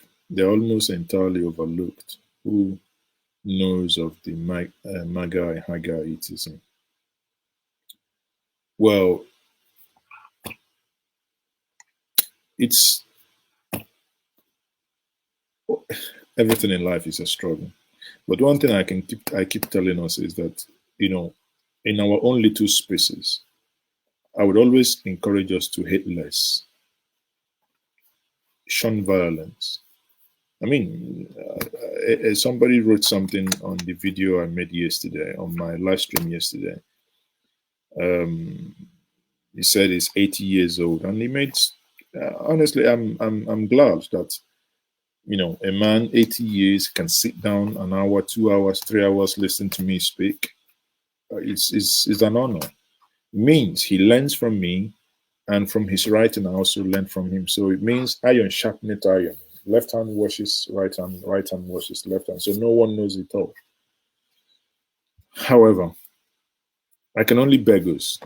Some of the things we do abroad also attract why sometimes they treat us the way they treat us. Because we want to marvutala the money. We want to go grab the money. We want to do Yahoo plus. We want to, oh no, man. Many of you won't like it now. Some of you will begin to log off. You know, because we always, one thing we always want to hear, you're blaming somebody, blaming the federal government, blaming Abakari, blaming this, blaming that. But when we turn the light a little bit to ourselves and say, this is a mirror, can we look into this mirror small? Until I say our notes, they inside that mirror. Then everybody runs. Some do love scam. You know, people just boast that they do scam. Somebody is all in pension, just carry on like that to go. Even if you carry the money, if you're not even investing, you just to go buy motor to oppress others. Don't worry, we will eventually get there.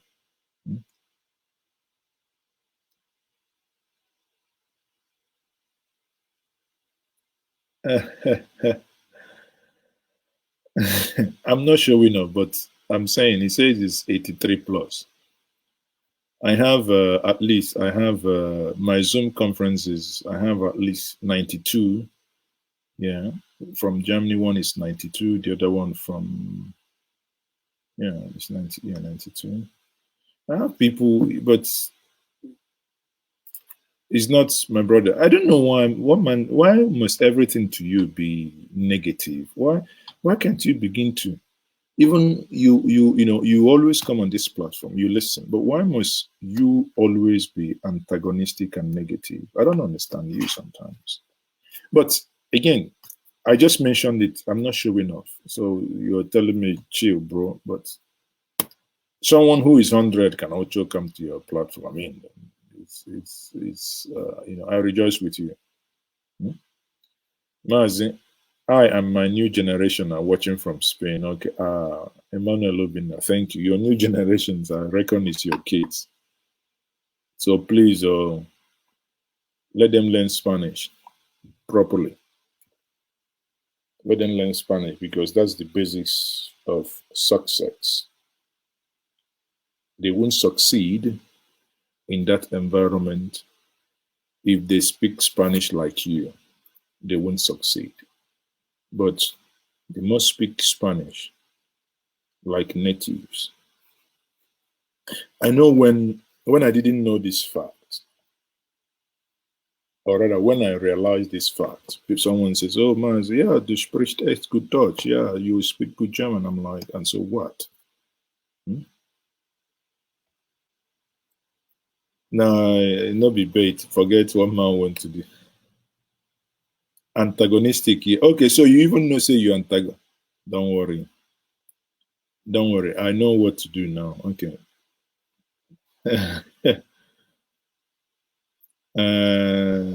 One man went to the moon. You know that you're antagonistic. Okay.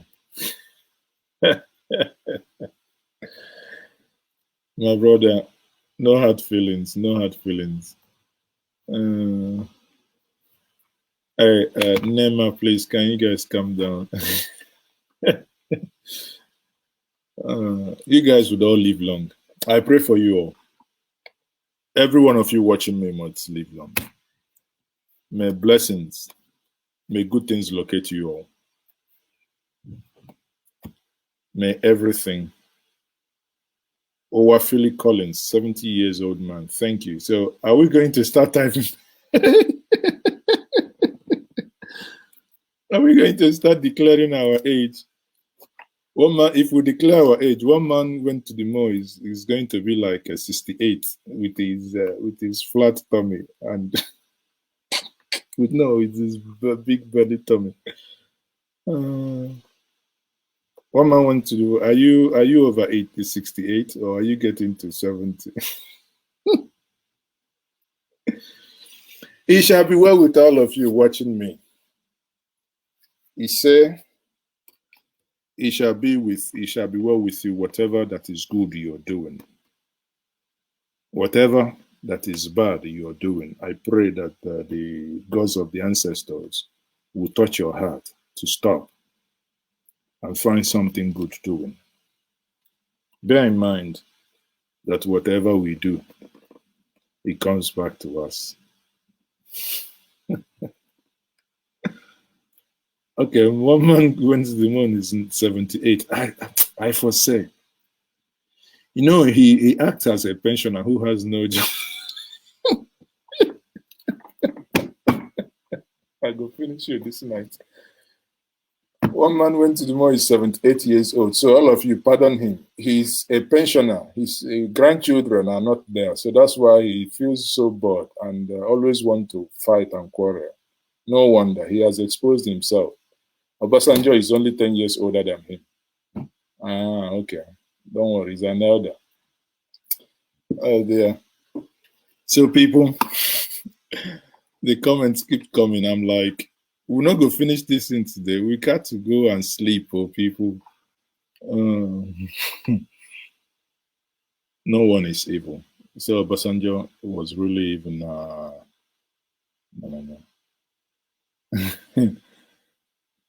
Calm down. Nema Jamina, calm down. He just, understand him. He's just kidding. He's just having fun. He likes to poke. He likes poking. I know now. If he finish poking here, he will go to Zaza room and poke Vita, as the Germans would say. And, there is nothing like water public supply now. Of course, there is nothing, absolute nothing. Now, gutter. Do you know anyone says there is, anyone here who says there is water supply in Nigeria? I ask you this question.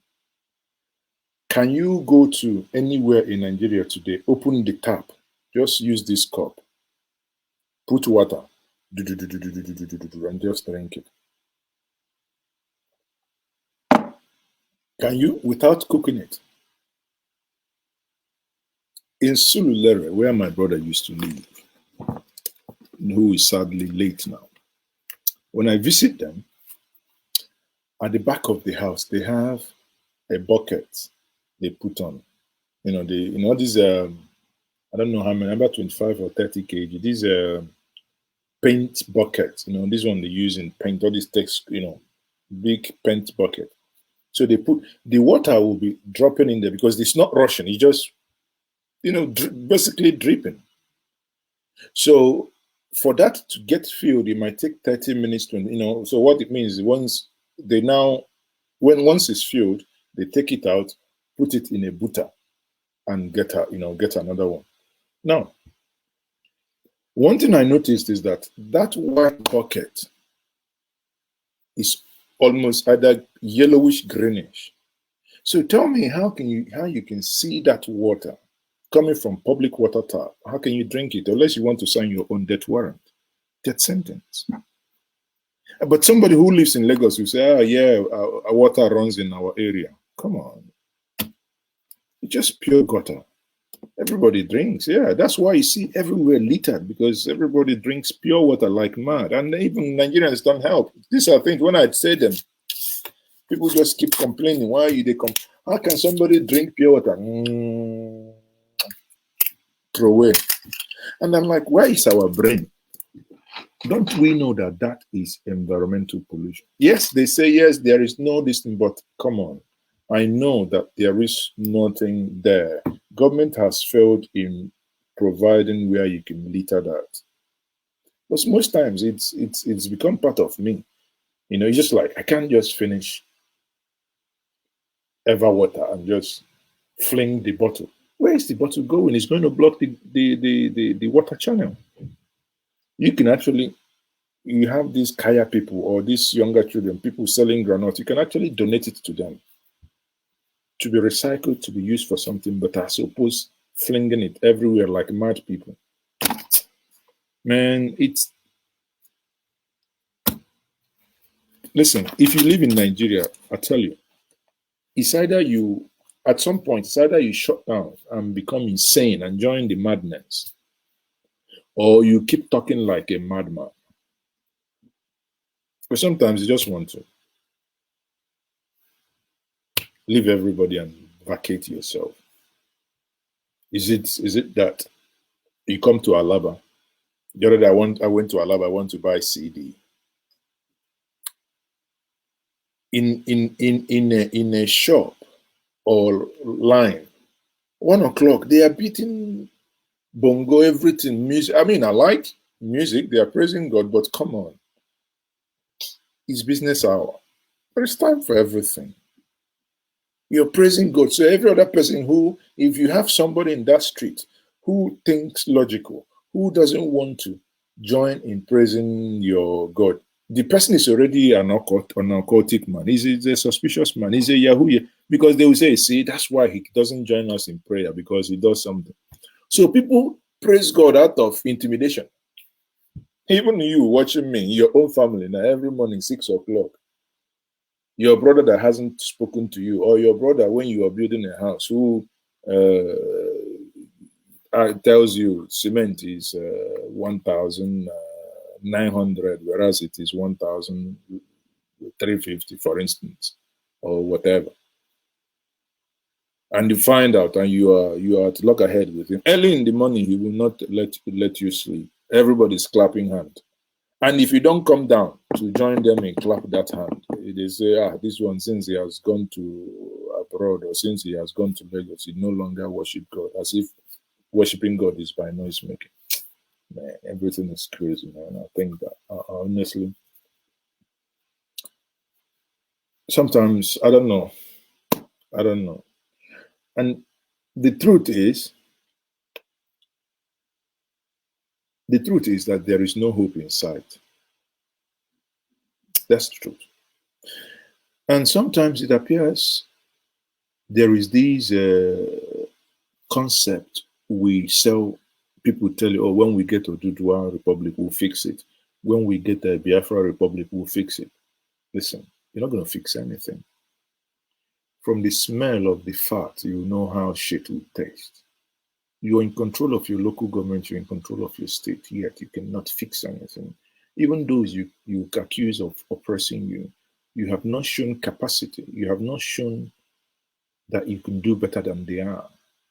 Yet you're still waiting when the Eldorado comes before you start work. And things are. Now tell me, let's even begin to speak frank. Tell me, how are you going to, when your new nation comes, suddenly it changes your citizen who is in Asia doing drugs and doing wayo, is it? It changes the individual or what? It's just like when we talk about Nigeria, oh, Nigeria, green passport, this, oh, it does that. Listen, the people that gave the green passport that bad name, it's not people within the Nigeria that don't go out. It's people that have taken that green passport and gone out and did unimaginable things. We know the ones governors do and our politicians. We know the ones Abacha them do. But that's not the one we know that gives us these, that everyone is suspecting you. Someone swallows, what's it called? Carries something in his or her tummy. Some put them in their wig, comes at the airport, and they catches that individual. Now, don't you think there are things, just like in journalism, they will tell you, for you to publish a story, you need to know these fundamentals. It's only one single H, which is how, right? But first of all, you need to know what happened. You need to know where. That's a place, right? You need to know time, which is when. And how, WWH. So if you put this in, when you say what happened, crime, where, airport, when, so date, how, Nigeria no go come in. Nigeria will definitely come in. And if you are sequencing it like, because again, these things are not emotional. These things are not emotional. I'm not speaking to you to agree with me, but I'm speaking to you to prick your conscience. That we begin to look at consequences of actions. Suddenly, it happens once, it happens twice, it happens 3 times, and they begin to see a pattern. Sadly, once they, okay, let's say in a year, they get 1,000 people who engaged in drug trafficking. Someone from Mexico gets maybe, let's say Mexico gets like 200, Colombia gets like 250, Brazil gets about 150, Nigeria gets about 280. Don't you know that Mexico, Nigeria, Colombia, Brazil will be a country of attention whenever somebody comes at the airport? You cannot compare that to if someone from Singapore occurs maybe 2 or 3, someone from Hong Kong, because the frequency, or rather the probability that if you stop 100 people from those low-risk countries, that is going to be this person is very, very low. Therefore,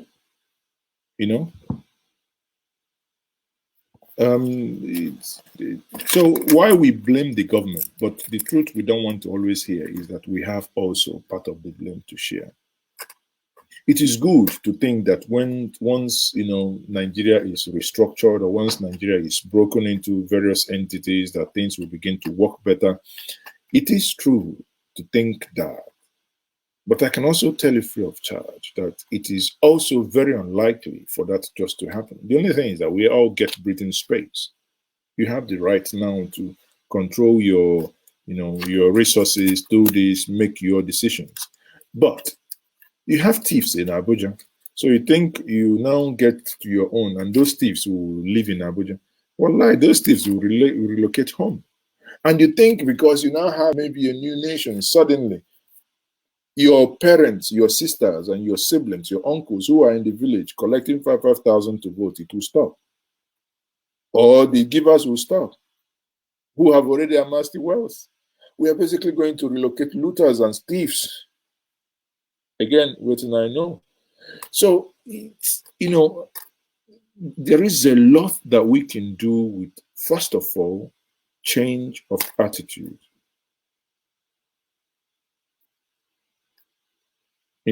One thing we can do is, first of all, to change our attitude. Somewhere we got it wrong, somewhere. There is no difference. There's a video I haven't published, actually. It's long I shot that video. Discussing with one guy, because this misconception, this guy's from Niger. But any of us that sees this guy, you say, this Fulani. But so I engaged him. He actually lectured me on something. I said, I was asking him, are you Fulani? He said, no, he's not Fulani. And he started explaining things in Niger, and I asked him, how easy? And he was telling me how easy it is, because they have, a version of Hausa that they speak. So in this case, it's much easier for them to move back and forth. And as long as you have Danchiki, you're basically blended in. It's just like someone who is driving a car in the southeast and he has a red cap and wears this Iago. Without the person talking, if you're not engaging that person in Igbo, you wouldn't know. But if the person stops, say, Oga, good day, sir, how are you, sir? You wouldn't know he's not Igbo. There's no way you will know. So the same thing happens there. What I'm saying in essence is, if there is nothing we take away from this conversation this evening, is that one, like I asked us and I begged us before, we should have to, be circumvent. We come down, and things as concerns the homeland in Igbo is, honestly speaking, it's not as hopeless as the way we make them be, or the way we just chant them online. And, they are doing this, they are doing this, and now sometimes sometimes when I tell people who are the day, it appears you're denying something. But I know the reason why I asked this, because Mazi says what can be done to change our attitude. These conversations, because we must have candid conversations. We must have candid conversation. Look, I'll give us an example. Just because some parties, before in Anambra State, my state, many of you will pay attention, will know what I'm saying. Because the party primaries were coming, we saw a lot of politicians grading routes, doing routes, and I told somebody, watch it after the party primaries, all these routes that they are doing will stop. And I can tell you all those routes that those politicians started, they have all stopped. And these are things that we must begin to frown at. But hey, yet the party delegates ask them, they say, oh no, we don't see them, we see them only once every 4 years, so we must extract our own pound of flesh. And they want to collect money to elect somebody to be the party flag bearer. And you are expecting that after 4 years, that he will do much for you. We're in a deep mess, people. So again, like I said, change starts from first we, make it known, keep talking about it. And if we have a deeper understanding, it's just like when you want to protect the ecology, or rather, sorry, when you want to protect the ecosystem, like when I saw the news that there was this oil company in Anambra State, I wasn't initially concerned much about the operation. I was only concerned about the environmental degradation. I was only concerned about the pollutions that would happen and the impact it would have maybe on my children or their children's children. Because that's one thing that should, we should be very, very careful. I say this to my generation. Most of our, my dad, my mom, everyone, long ago, they're no longer here. The trees that you can see within our vicinity are the trees that they planted. And I keep asking this to everyone that listens to me, that you now watching me, how many trees have you planted that your children, if you're no more there, can say, these are the trees that he planted while he was alive? Because when you plant such trees, it's not only meant for you, it's meant for the next generation to plant, to enjoy. But now, we'll just build like mad people. You have 2 plots of land, you use interlock and interlock everywhere. I say, what didn't do our brain? Can't we find places? Many of you in America, or England or whatever, Australia, don't you see how they build? The land was supposed to leave a space for greenery.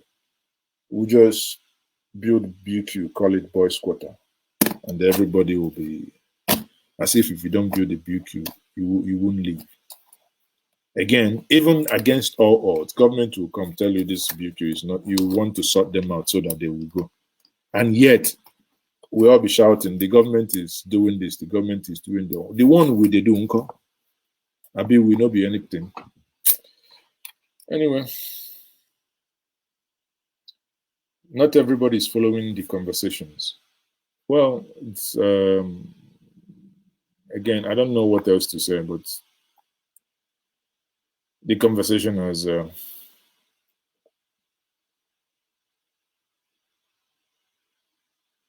yeah, EU says some Nigerian citizens come to the United Kingdom and they obey the law and contribute greatly to the development. Of course, yes, because there are punishments. There are punishments for disobeying the law. There are punishments. You do. I was once driving from Herborn to Frankfurt. After work, I was heading to Frankfurt to catch my flight. So, obviously, having rented a car from the airport, Avis, and one of the motor, there was a, what's it called, Umleitung. There was a diversion that took me off the motorway. Now I got in, I can't remember the city again, but it's just a very small city near Herborn. And while I was driving, I was supposed to do 30 km/h. But for some reason, because my eye was fixed on the navigation system in the car, I didn't catch the camera. I was doing about 36 or 37. And before I knew it, I just blitzer, pick, the camera flashed. Camera flashed me. I went to drop the car. They asked me if there was any incident. I said no. I was just, I'll call to me. I said, yeah, there was an incident. The camera flashed me. He said, it's fine. We have your credit card. They will write you. We have your email address. So they now wrote the company. The company forwarded it to my email address. So I rang them to pay. They don't take credit cards. They say we must do like local German Überweisung from EC card or whatever it is called. But I found alternative how to use one online platform to pay into the account, which the cost, is about 30 euros. But lesson there is, I'm not at the point that happened. I'm not a German resident. I am a visitor. I rented a car. Yet, I was not able to run away from that penalty. If I could choose not to pay that money. Worst case scenario, it will pile to a point because they have my credit details, credit card details. They can take the money from my credit card. That's option one. Option two is, I will be thinking as a Nigerian, I forget, nothing will happen. No. Wallahi, it might be you haven't been in Germany 4 or 5 years. The next day you come to Germany, you might see handcuff. Or next time you want to go for visa, for instance, and they will deny you visa. And you might not know what is actually happening. Sometimes we think we are too smart for the world, especially Nigerians. We think we are too smart for the world. When I say that, waiting with they do to myself for internationals in Wallahi, if they begin talking, that we are not without. So when sometimes it appears they are hitting on us, I pity them, because waiting they do. I know in the late 90s, before we came to Germany then to study, in the late 90s,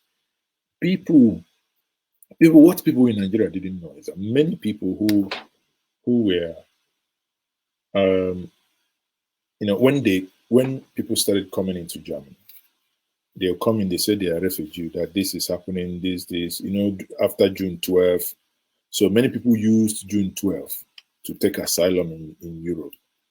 And because the whole Western world are already seeing Abacha as a dictator.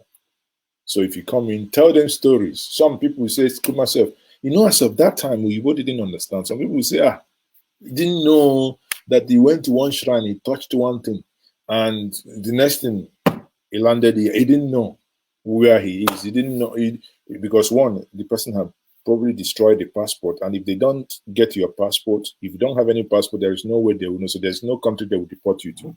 There is no embassy they will deport. So as of the time, That many Western nations didn't know what was happening. They were believing so much crap. But again, you see, one good thing is that they were keeping records. As of the time they wanted to, when some people started selling drugs and they started investigating them, wanting to know where they came from, they found out as well. They started bugging their line.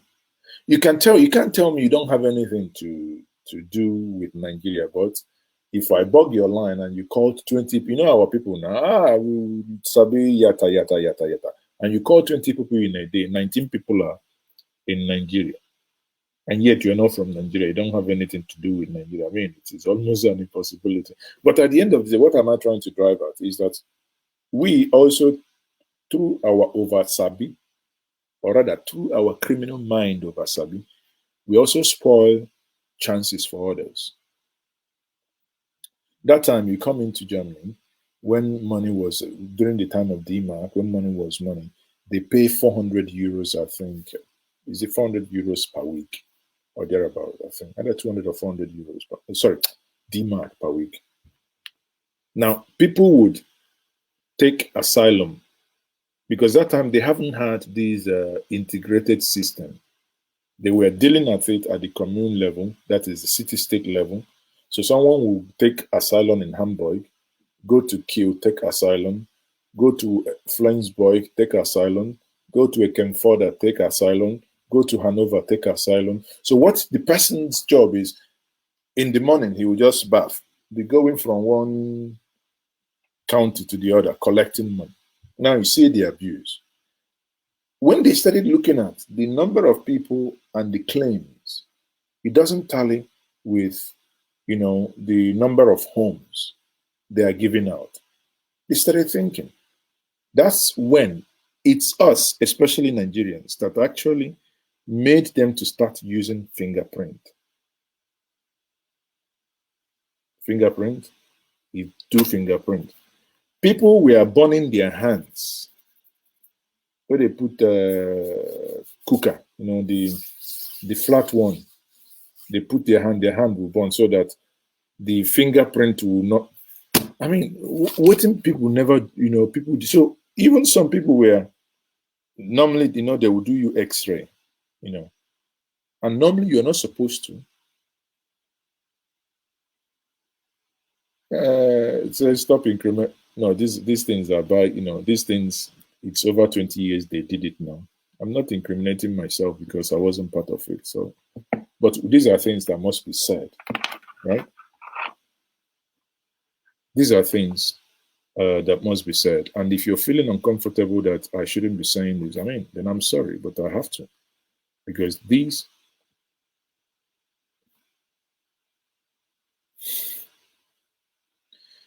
no more shack for me.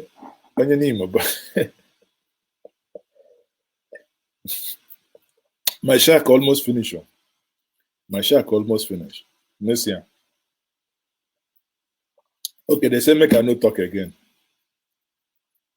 You know, when you begin to talk about dead bones, I don't know why old people go they fear. So I'm suspecting you. Know I've been suspecting you since, but now you say let me. I'm exposing people. Okay, let me stop exposing. But before I can stop. The finality of it is that many people got into health challenges. You know that health, you know, what's it called? X-ray machines is good, but it's bad as well. You're not supposed to expose yourself to so much radiation. But when they started as part of that asylum documentation to understand the health of the individual as part of your package, then at least I was, you know, because I took time, and though it has stopped when we came, our own was different. Many of us were just students. Our base was work. We had a triangle. It's a very easy triangle. It's either you're at home, you're at library, or at your work. Library, could be also university. You know, so these triangle, you don't miss it. It's only occasionally once in a while that you know, you can go out in the evening in the discotheque. But when people started going for X-ray, now you can imagine if you're claiming for 6-7 communes or Bundesländer and you're moving, that means for you to continue your claim, you have to do 7 X-rays. And the funny part is, you come, they will say, have you done any X-ray recently?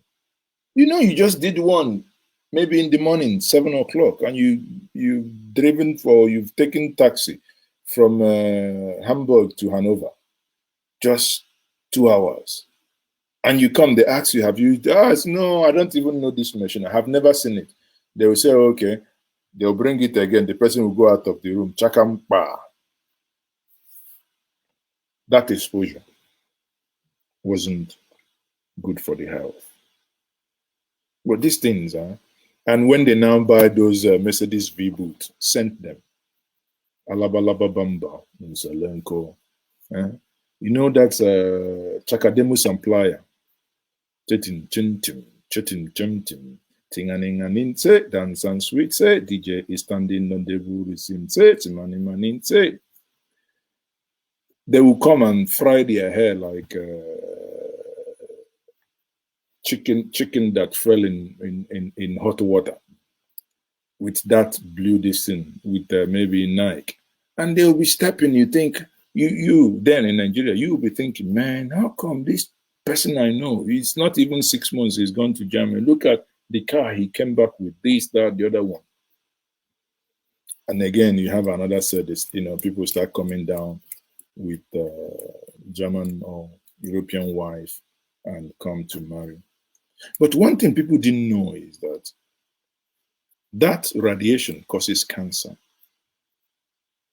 Now, maybe many years later, and I'm not saying that that's what killed some people, but there could be the probability that some of these exposures added to.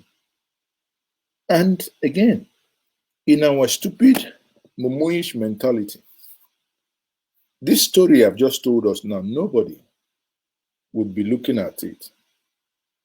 Rather, we would all look for one of our uncles in the village who would want to blame. Chakademu Samplaya now. Who no. Man, in the 90s, we rock. When we had, what's it called? There's this lady, not Shakira and her small children now. Is it Patra or Petra? Man, they never go talk the true story. But at the end of the day, eventually, you know, these things happen. But there is one thing that I can tell us free of charge. Everyone within that set, everyone, I haven't seen an exception. Everyone within that set that didn't somehow get themselves, either they went to school and started working properly. All of them that I know is nowhere today. Because I know that time he built hotel, but the next thing he say the hotel has been sold. This thing happened. Petra, yeah. Shabarans. Mr. Shaba, Sherewere. Sherewere. Children will never understand this thing. Because that time, you know, do you know what it means? You're just walking back from school and they will, you know, they normally put this old V-boot, 1982 V-boot, not even the padded, the old one, the annual banner, grasshopper eye. They will put big speakers, external speakers, and the car will be vibrating, chatting, chantum, chatting, chantum, chatting, chantum. Many of them use the coupe, the coupe, and wind down the glass. You see girls who probably were engaged waiting for the next thing. They will be swayed, and they suddenly breaks the man's heart and follow this one. Many of them, after that trip, they go back, job fit knock. The girl in Nigeria, wahala done set. It's a story, don't worry. One day, baby, no, that's not Baby Benz. Baby Benz is Ola Rewaju. Baby Benz is later. Baby Benz is 88. I'm talking about 82, the real Benz, the real grasshopper. Baby Benz is V-Boot 190 now. That's V-Boot 190. That's Baby Benz. Maxi Priest. Where are these people? I can't play these songs now because if not, YouTube will begin to do their boju. Maxi Priest. Man, just to remind me some things.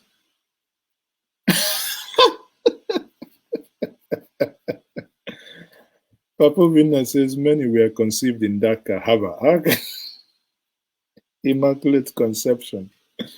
Mad Cobra. You guys, all of you, flat exactly. E30, E220. There is E220 flatboot. There is E230. That time you come to Beggar now, under the bridge. Somebody will come that time.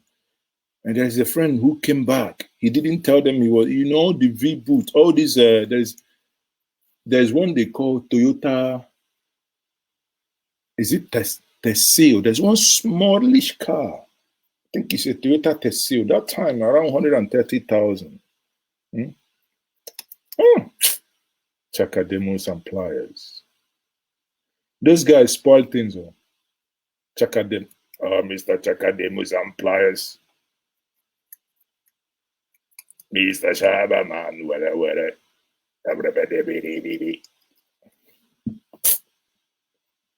Good old days, good old days. Nana Vigil would do. Good old days, Santana was later. Oh no, Santana was earlier, actually. Santana was earlier. Santana was in the 80s because my dad had a Santana. And every time, you see this word, please, if you're watching me, I beg you, I take anything in me, beg you. Do not anything spill blood to build a house or to acquire any material thing, please, ever. You know why I'm saying this? In the 80s, Santana and Passat were getaway cars for criminals. Santana and Passat were getaway cars. So I know my dad had Passat. And every time, in the radio we hear, oh, Passat has been snatched, or a Santana has been snatched. And I'm like, what a freaking... But one thing that I cannot forget, because why I will never forget the years, is that, we were driving down to village, and eventually... No, Hyundai Elantra, James, is small as na yesterday car. If you want to talk about Toyota Teseo, you talk about Resa de Woo or Volvo 240. This wolf is say. So what am I trying to say? I can't forget these dates because there's one song. Cassette. That time my dad normally play when we go to village. He's driving, he's playing Otonti 88 by Perry Como. Google it. Otonti 88. Otonti 1988. So because of that Otonti 88, I always, bing, urudum, then the flute will come in. I can never. Be mindful what you do. Even when your kids are sleeping in the car, be mindful of the songs you play. It controls their mind. It shapes their future. it shapes their future. Sometimes the wisdom that keeps one today are wisdom that one picks, because when they go for meetings, you know, when you come in, you have to go be, you know, kind of be playing with others, but you're still picking one or two things that the elders are saying. You know, that time proverb meant nothing, but eventually you begin to learn. So those, you know, those in the car, sitting down in the car, even if I'm sleeping now, I hear di-di-dim, cha-cha-cham. You know, is Osadebe is coming, because these were things that shaped us. Shaped us to a point that even in 14th February 1994, I can't forget it. The first time I had the privilege to play music on stage with Osita Osadebe. It was a legend. You know, it was a legend. But those things shaped me. I mean, many of you wouldn't know. I play a couple of instruments. I'm a drummer. And sometimes, you know, if you can teach your children many musical instruments, teach them. I regretted that I was not able to play piano. Reason, because I played drums very well. So every time we go on outings, you know, I played with Tochukwu Ibabuchi, though late now. Okay, man,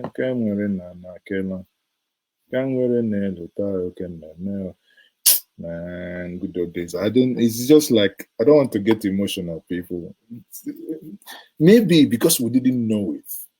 Maybe there was a time Nigeria was good. But even that time, and if I look back, now real suffer.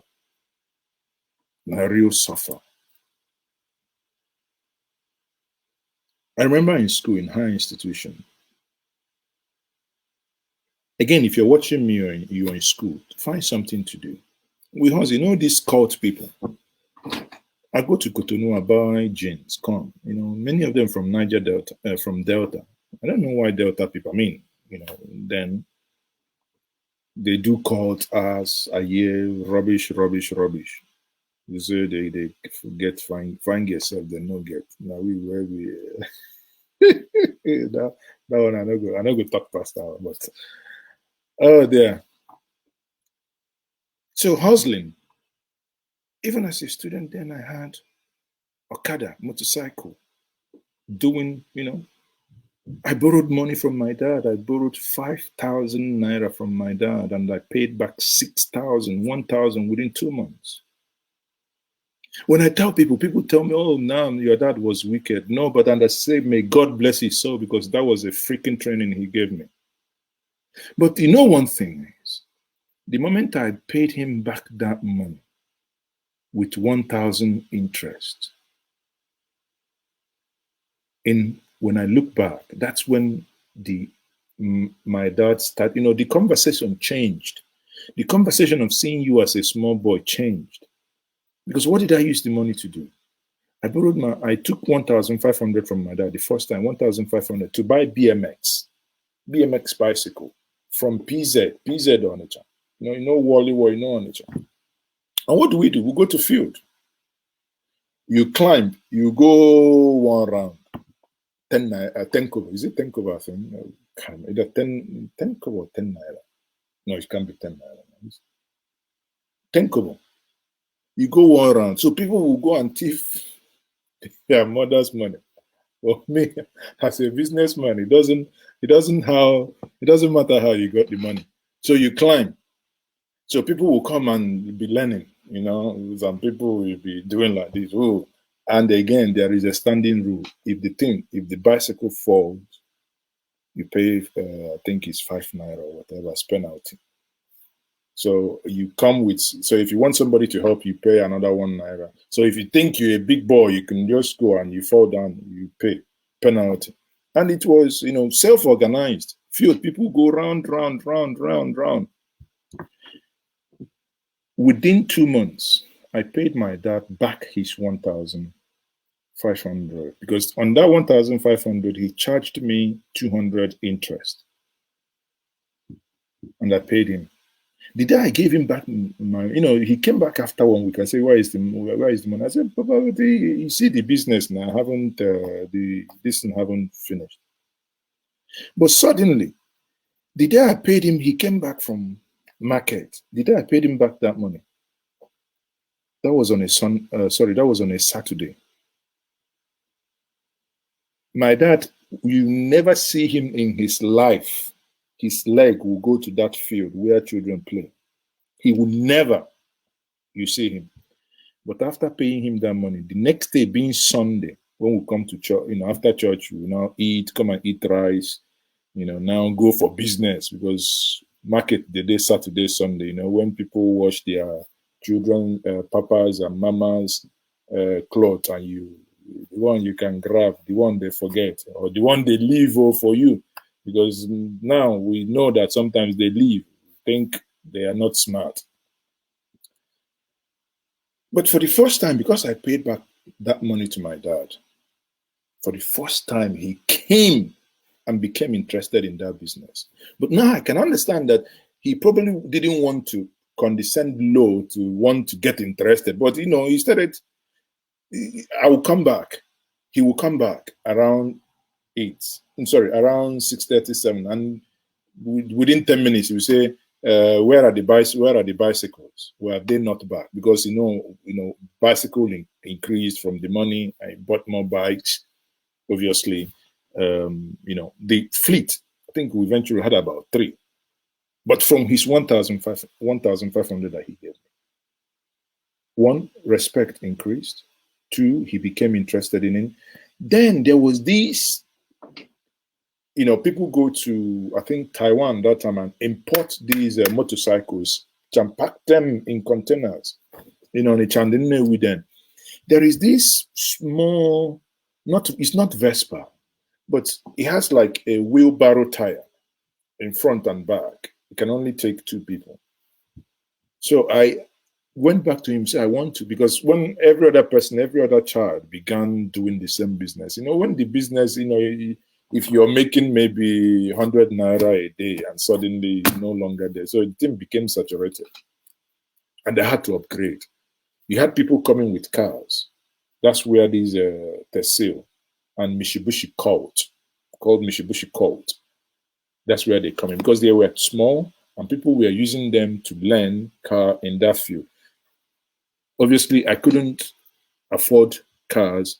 I never for one day dreamt of, owning a car. But I thought, okay, how can you upgrade and leave this? Every Dick and Harry now is doing the same business. And I went back and I took another loan. The second loan, I never even finished. He told me he would give me tomorrow. He came back and counted the money. It was like a miracle. My dad give you money like that. Unless you're on gunpoint.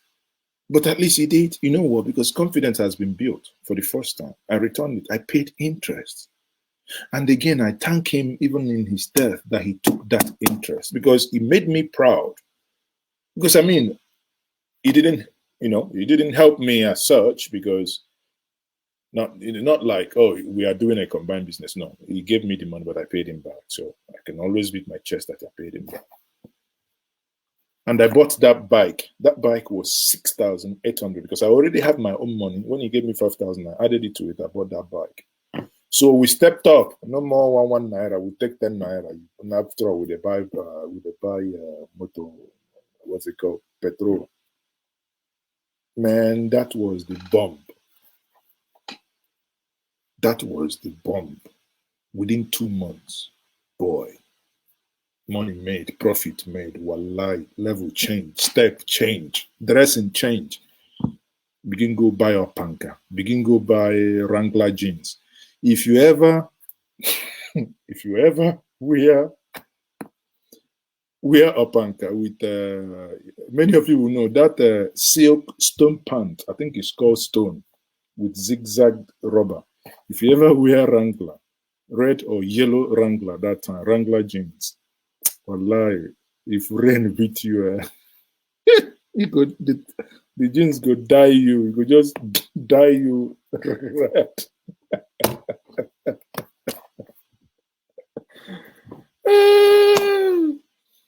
Man, No, not ladies machine. No, not ladies machine. This is, ladies machine is C75, maybe Honda. I can't remember, but it's not Vespa. It has a wheelbarrow tires. The wheels are like the wheelbarrow, but it has a hand like this, with a fender, plastic fender back and front. All matter confirmed. Wow. So you can see when they call me on your dot. You see why I accept it with all alacrity, because I'm indeed the proud one. You see, why we tell these stories is we've come a long way. So let the younger ones watch and think that we didn't have it rough. We did. And we are still. But that is life. These are things that will shape you. Yeah, like chopper bike. Yes, you're right. I think it's something like chopper bike. But there was another one we used that time for big boys, chopper, that has gear at the middle, gear selector at the kind of the frame at the middle. No palm wine. My bottle is empty, and you're telling me no palm wine. And now at the wait. My bottle is empty, so I need to refill palm wine. So shake body, make a refill. But at the end of the day, I'm happy. I missed up. No, not even Batashu. Batashu is secondary school. No, Google it. Opanka. Eventually, Opanka was used for cocaine smuggling. The Opanka, the sole, you can open it. So when they open the sole, put Opanka. Brown Opanka.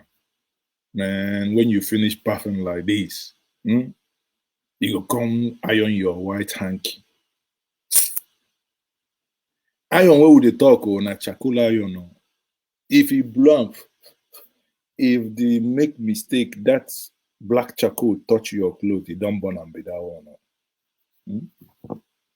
Butter is for umumami. Opanka is for the real guys now. Waiting. Or the trousers, what we call them, I think it's called epiceni. Now you see the bigger boys, we were big boys, but we are not bigger. The bigger boys will now go and wear what they call Mr. shoe. Until eventually we couldn't afford real Italian Mr. shoes. We started wearing Abba-made Mr. shoes. Abba-made. Moblet bike. No, it's not Moblet. Moblet is the one that you can run like a bike, but this one can only if it doesn't start. It's actually Suzuki. It was made by Suzuki. Not Moblet bike. Moblet bike you can wear either way.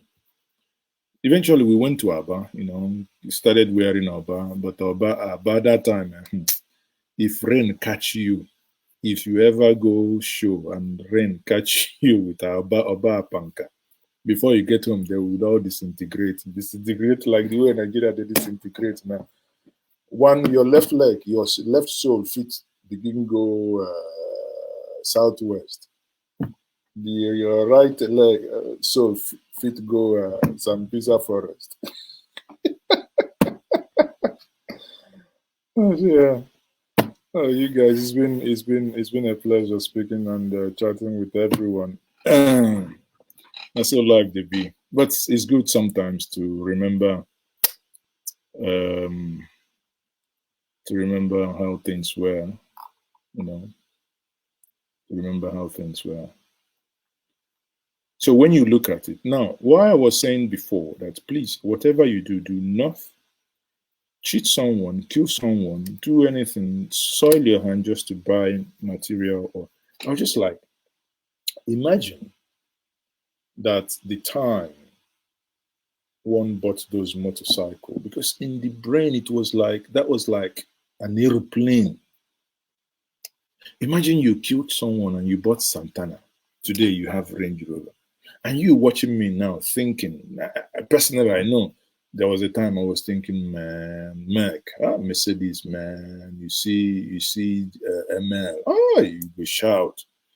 You see this one, you go shout. But eventually you drive ML. Yes, I mean, I'm a German, I only drive German cars. They are good, lovely, but To see what you wasting a life to go by.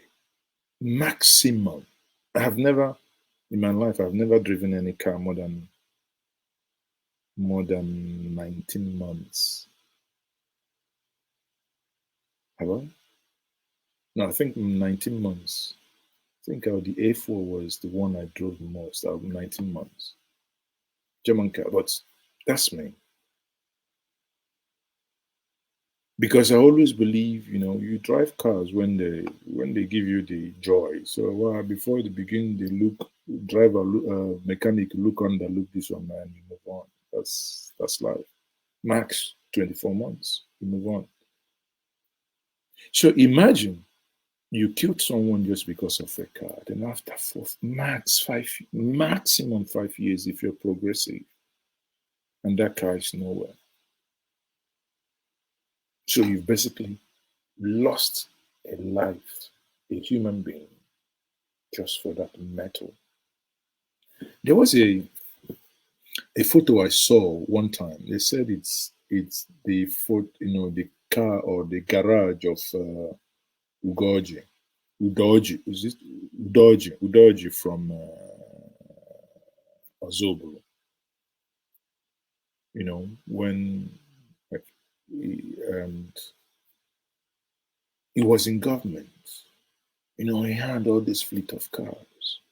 But when you look at these cars now, they're all junks. These are things, how many billions, let no one deceive you. Listen, people, you might have friends who have phantoms. They drive phantom. They drive this. Please be contented with that. If Nakamri you get, be contented with it.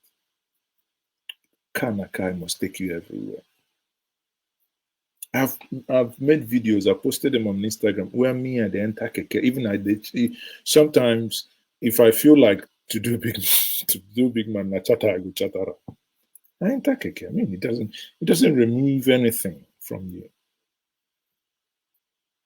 Big man.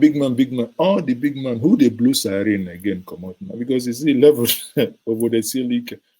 Everybody's now afraid. Look at this guy that was part of the Enugu government that was killed day before. Was it day before yesterday on Wednesday? He had police orderly. Now, when these guys, even a people that can attack a sitting governor in the person of Governor Zulu, engage army, police, navy, civil defense, engage them. You are running because you picked money from Asia. Actually, if I want to put it properly, because you stole money from Asia and you buy 3-4 cars, somebody will not listen again. Everybody will be blaring siren like as if the world is ending and every madness. Last Christmas, even at some point while I was coming out from Asaba Airport heading home, at some point I had to come down from my car. And everyone is just blaring siren like, are you guys all just dying? No. We have to be that change. Let's start somewhere. Let's begin somewhere. You're talking about Ezeg. Look at Ezeg. What killed Ezeg? Is it not stupidity? And people will say he did this, he did. What killed Ezeg? Did he? Of course, I see Ezeg. I know about Ezeg stuff. I was in Onitsha then. What killed him? He was coming home with, our people will say, he bought a brand new. Which brand new car? He bought a Tokumbo Nissan. I think when Nissan Murano came out newly, I believe. And something happened. He wanted to use another car. Now, a rich man like that, abandon the car. Let the boys that were there, let them fix, get someone, bring the car home, go home. No, he didn't. Ezego used his own car to tow the spoiled car. Everything was going on well until he got into Onitsha Owerri Road. Sadly, at certain bend, again, because these guys are not professionals, it was getting dark. They are now trying to rush. What then happened? The car, being towed, snapped on that corner, fell into a ditch. Now dragged the one that it was meant to be dragging it, all of them into a ditch at night. So by the time the whole thing tumbled, the man became a dead person. He probably would have been alive today if certain conditions were.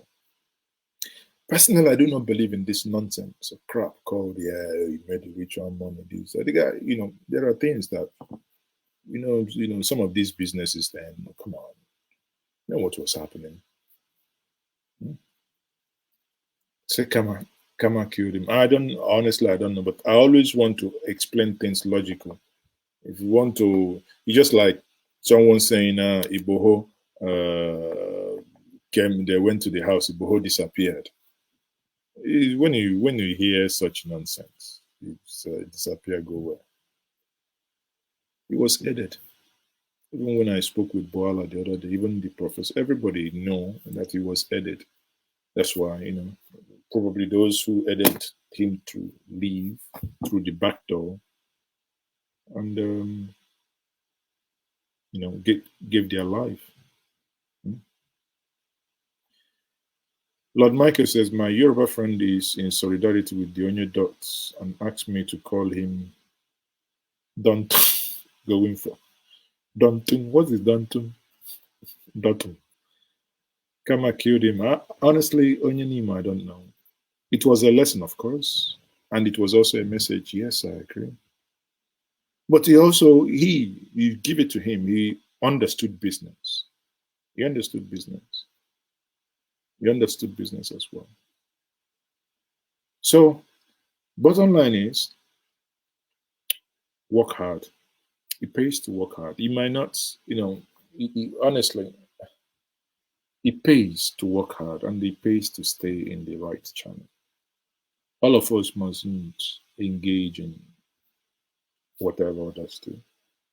But let's keep our fingers crossed.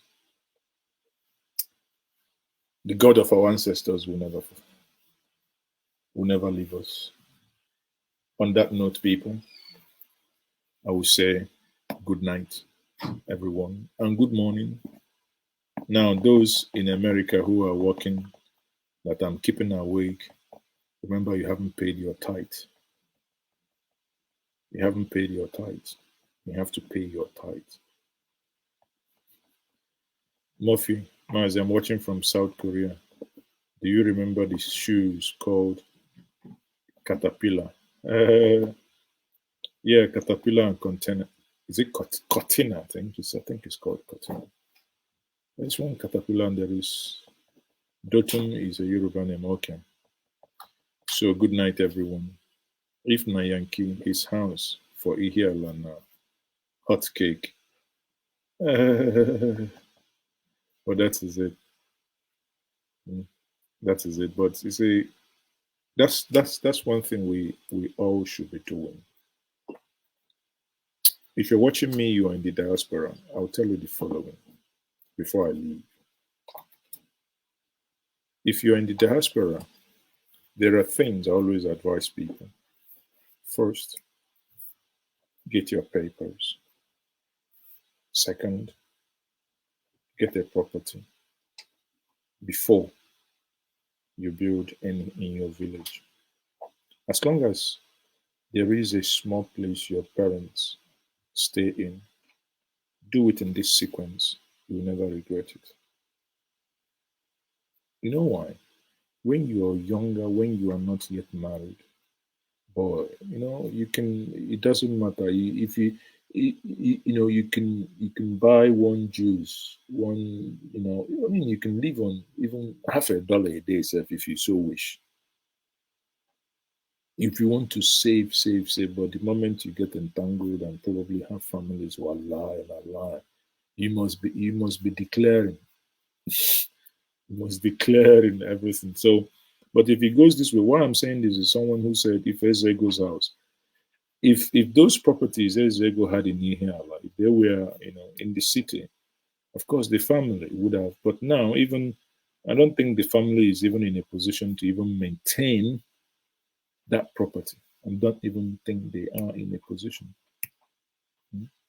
But again, lands are wasted, things are built massively, but I'm not, if who has the money, let him build, but I'm a person of modest means. So I like to do things within, within means that you can actually control.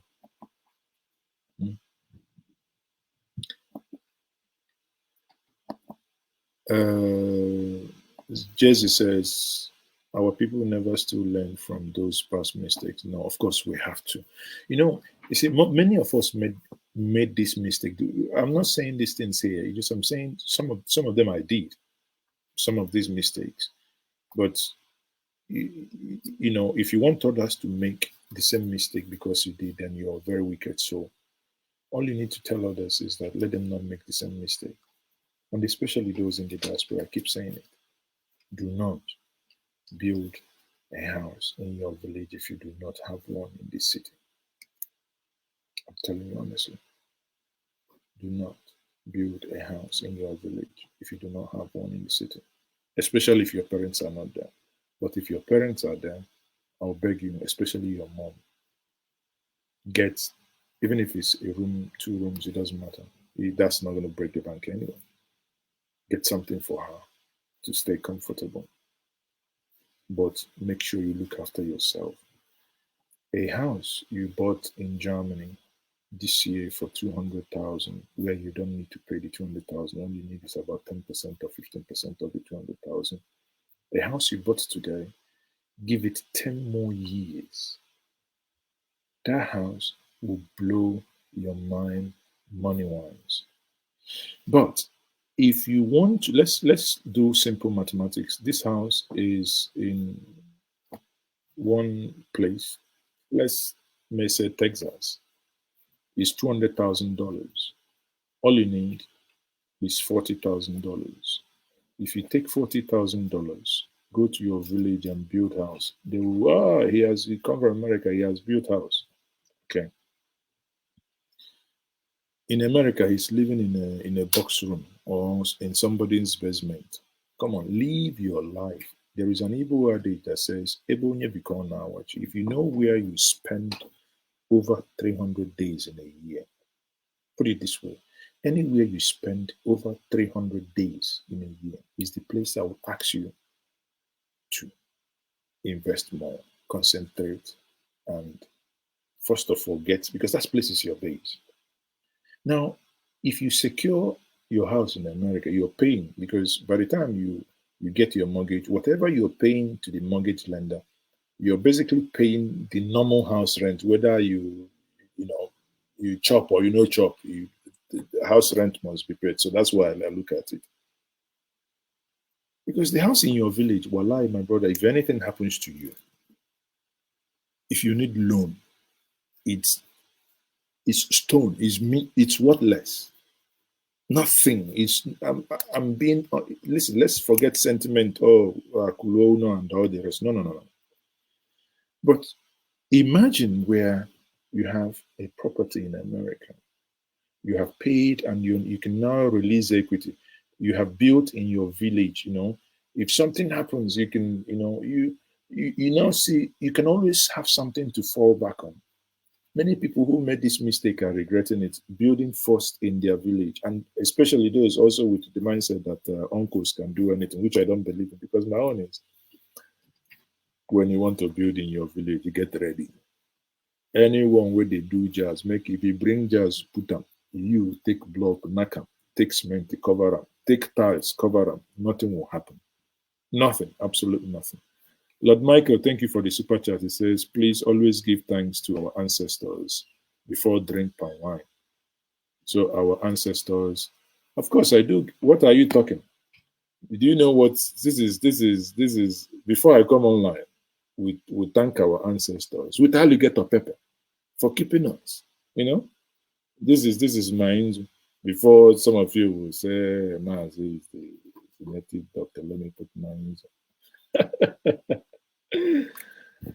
The three thoughts. Last I visit home, I try educating, but again with constant you know, with constant conversation, I think we will be able to. But again, honestly, I don't know. But you know, sometimes when people do some of these things they do and they make make that kind of boom money. So in that case, I'm not referring to that. I'm referring to someone who came, maybe you started working, you're building gradually, gradually. That's the and again, when I say first thing first, get paper.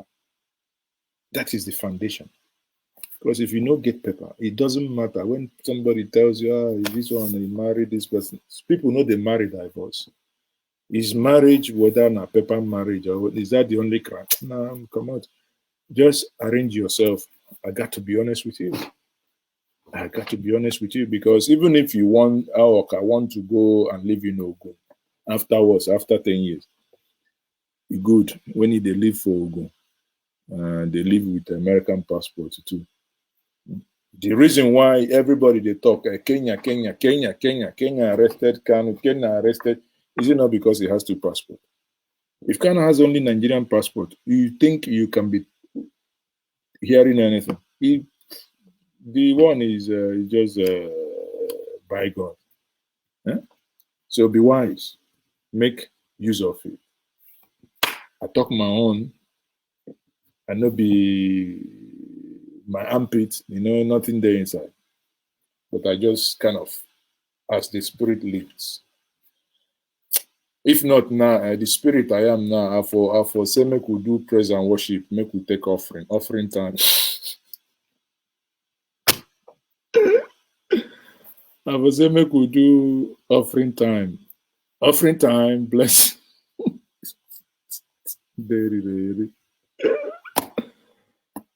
Oh God, people, thank you very much for being part of this program.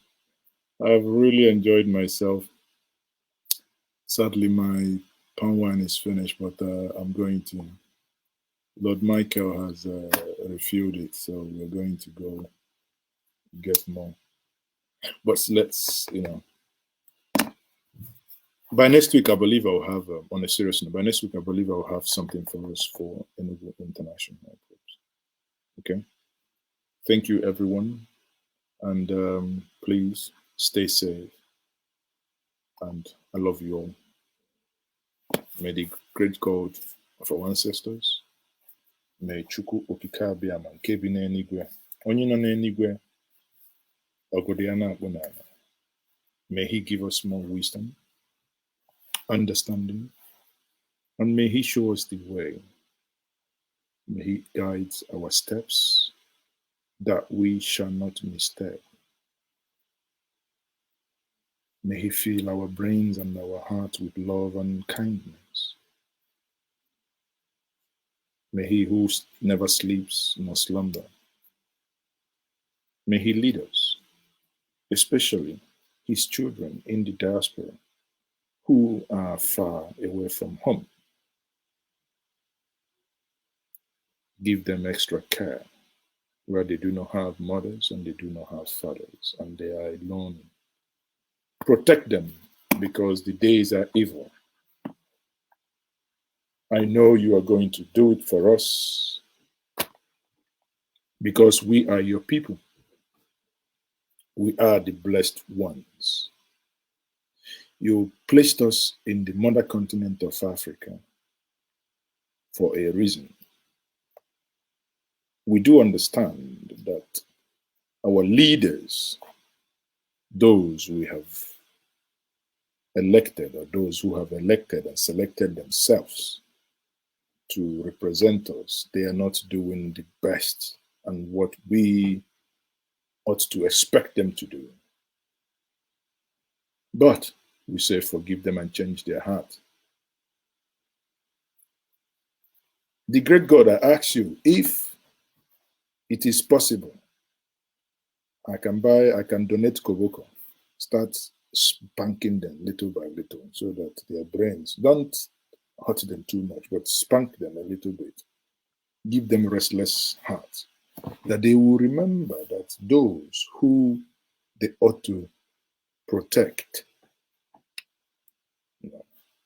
are those they ought not to kill are those that ought not to invade their houses. But sadly, it appears that all the things we do not want them to do are the things that they do. Abasibiniwe, forgive them. And those who believe in the prayer will say, Amen. And they say, as we pray, so shall it be. And everyone listening to me, the sound of my voice, I will say you are blessed. May the great God in this month of July show you favor. May the great God within this month of July show you new ways and blessings.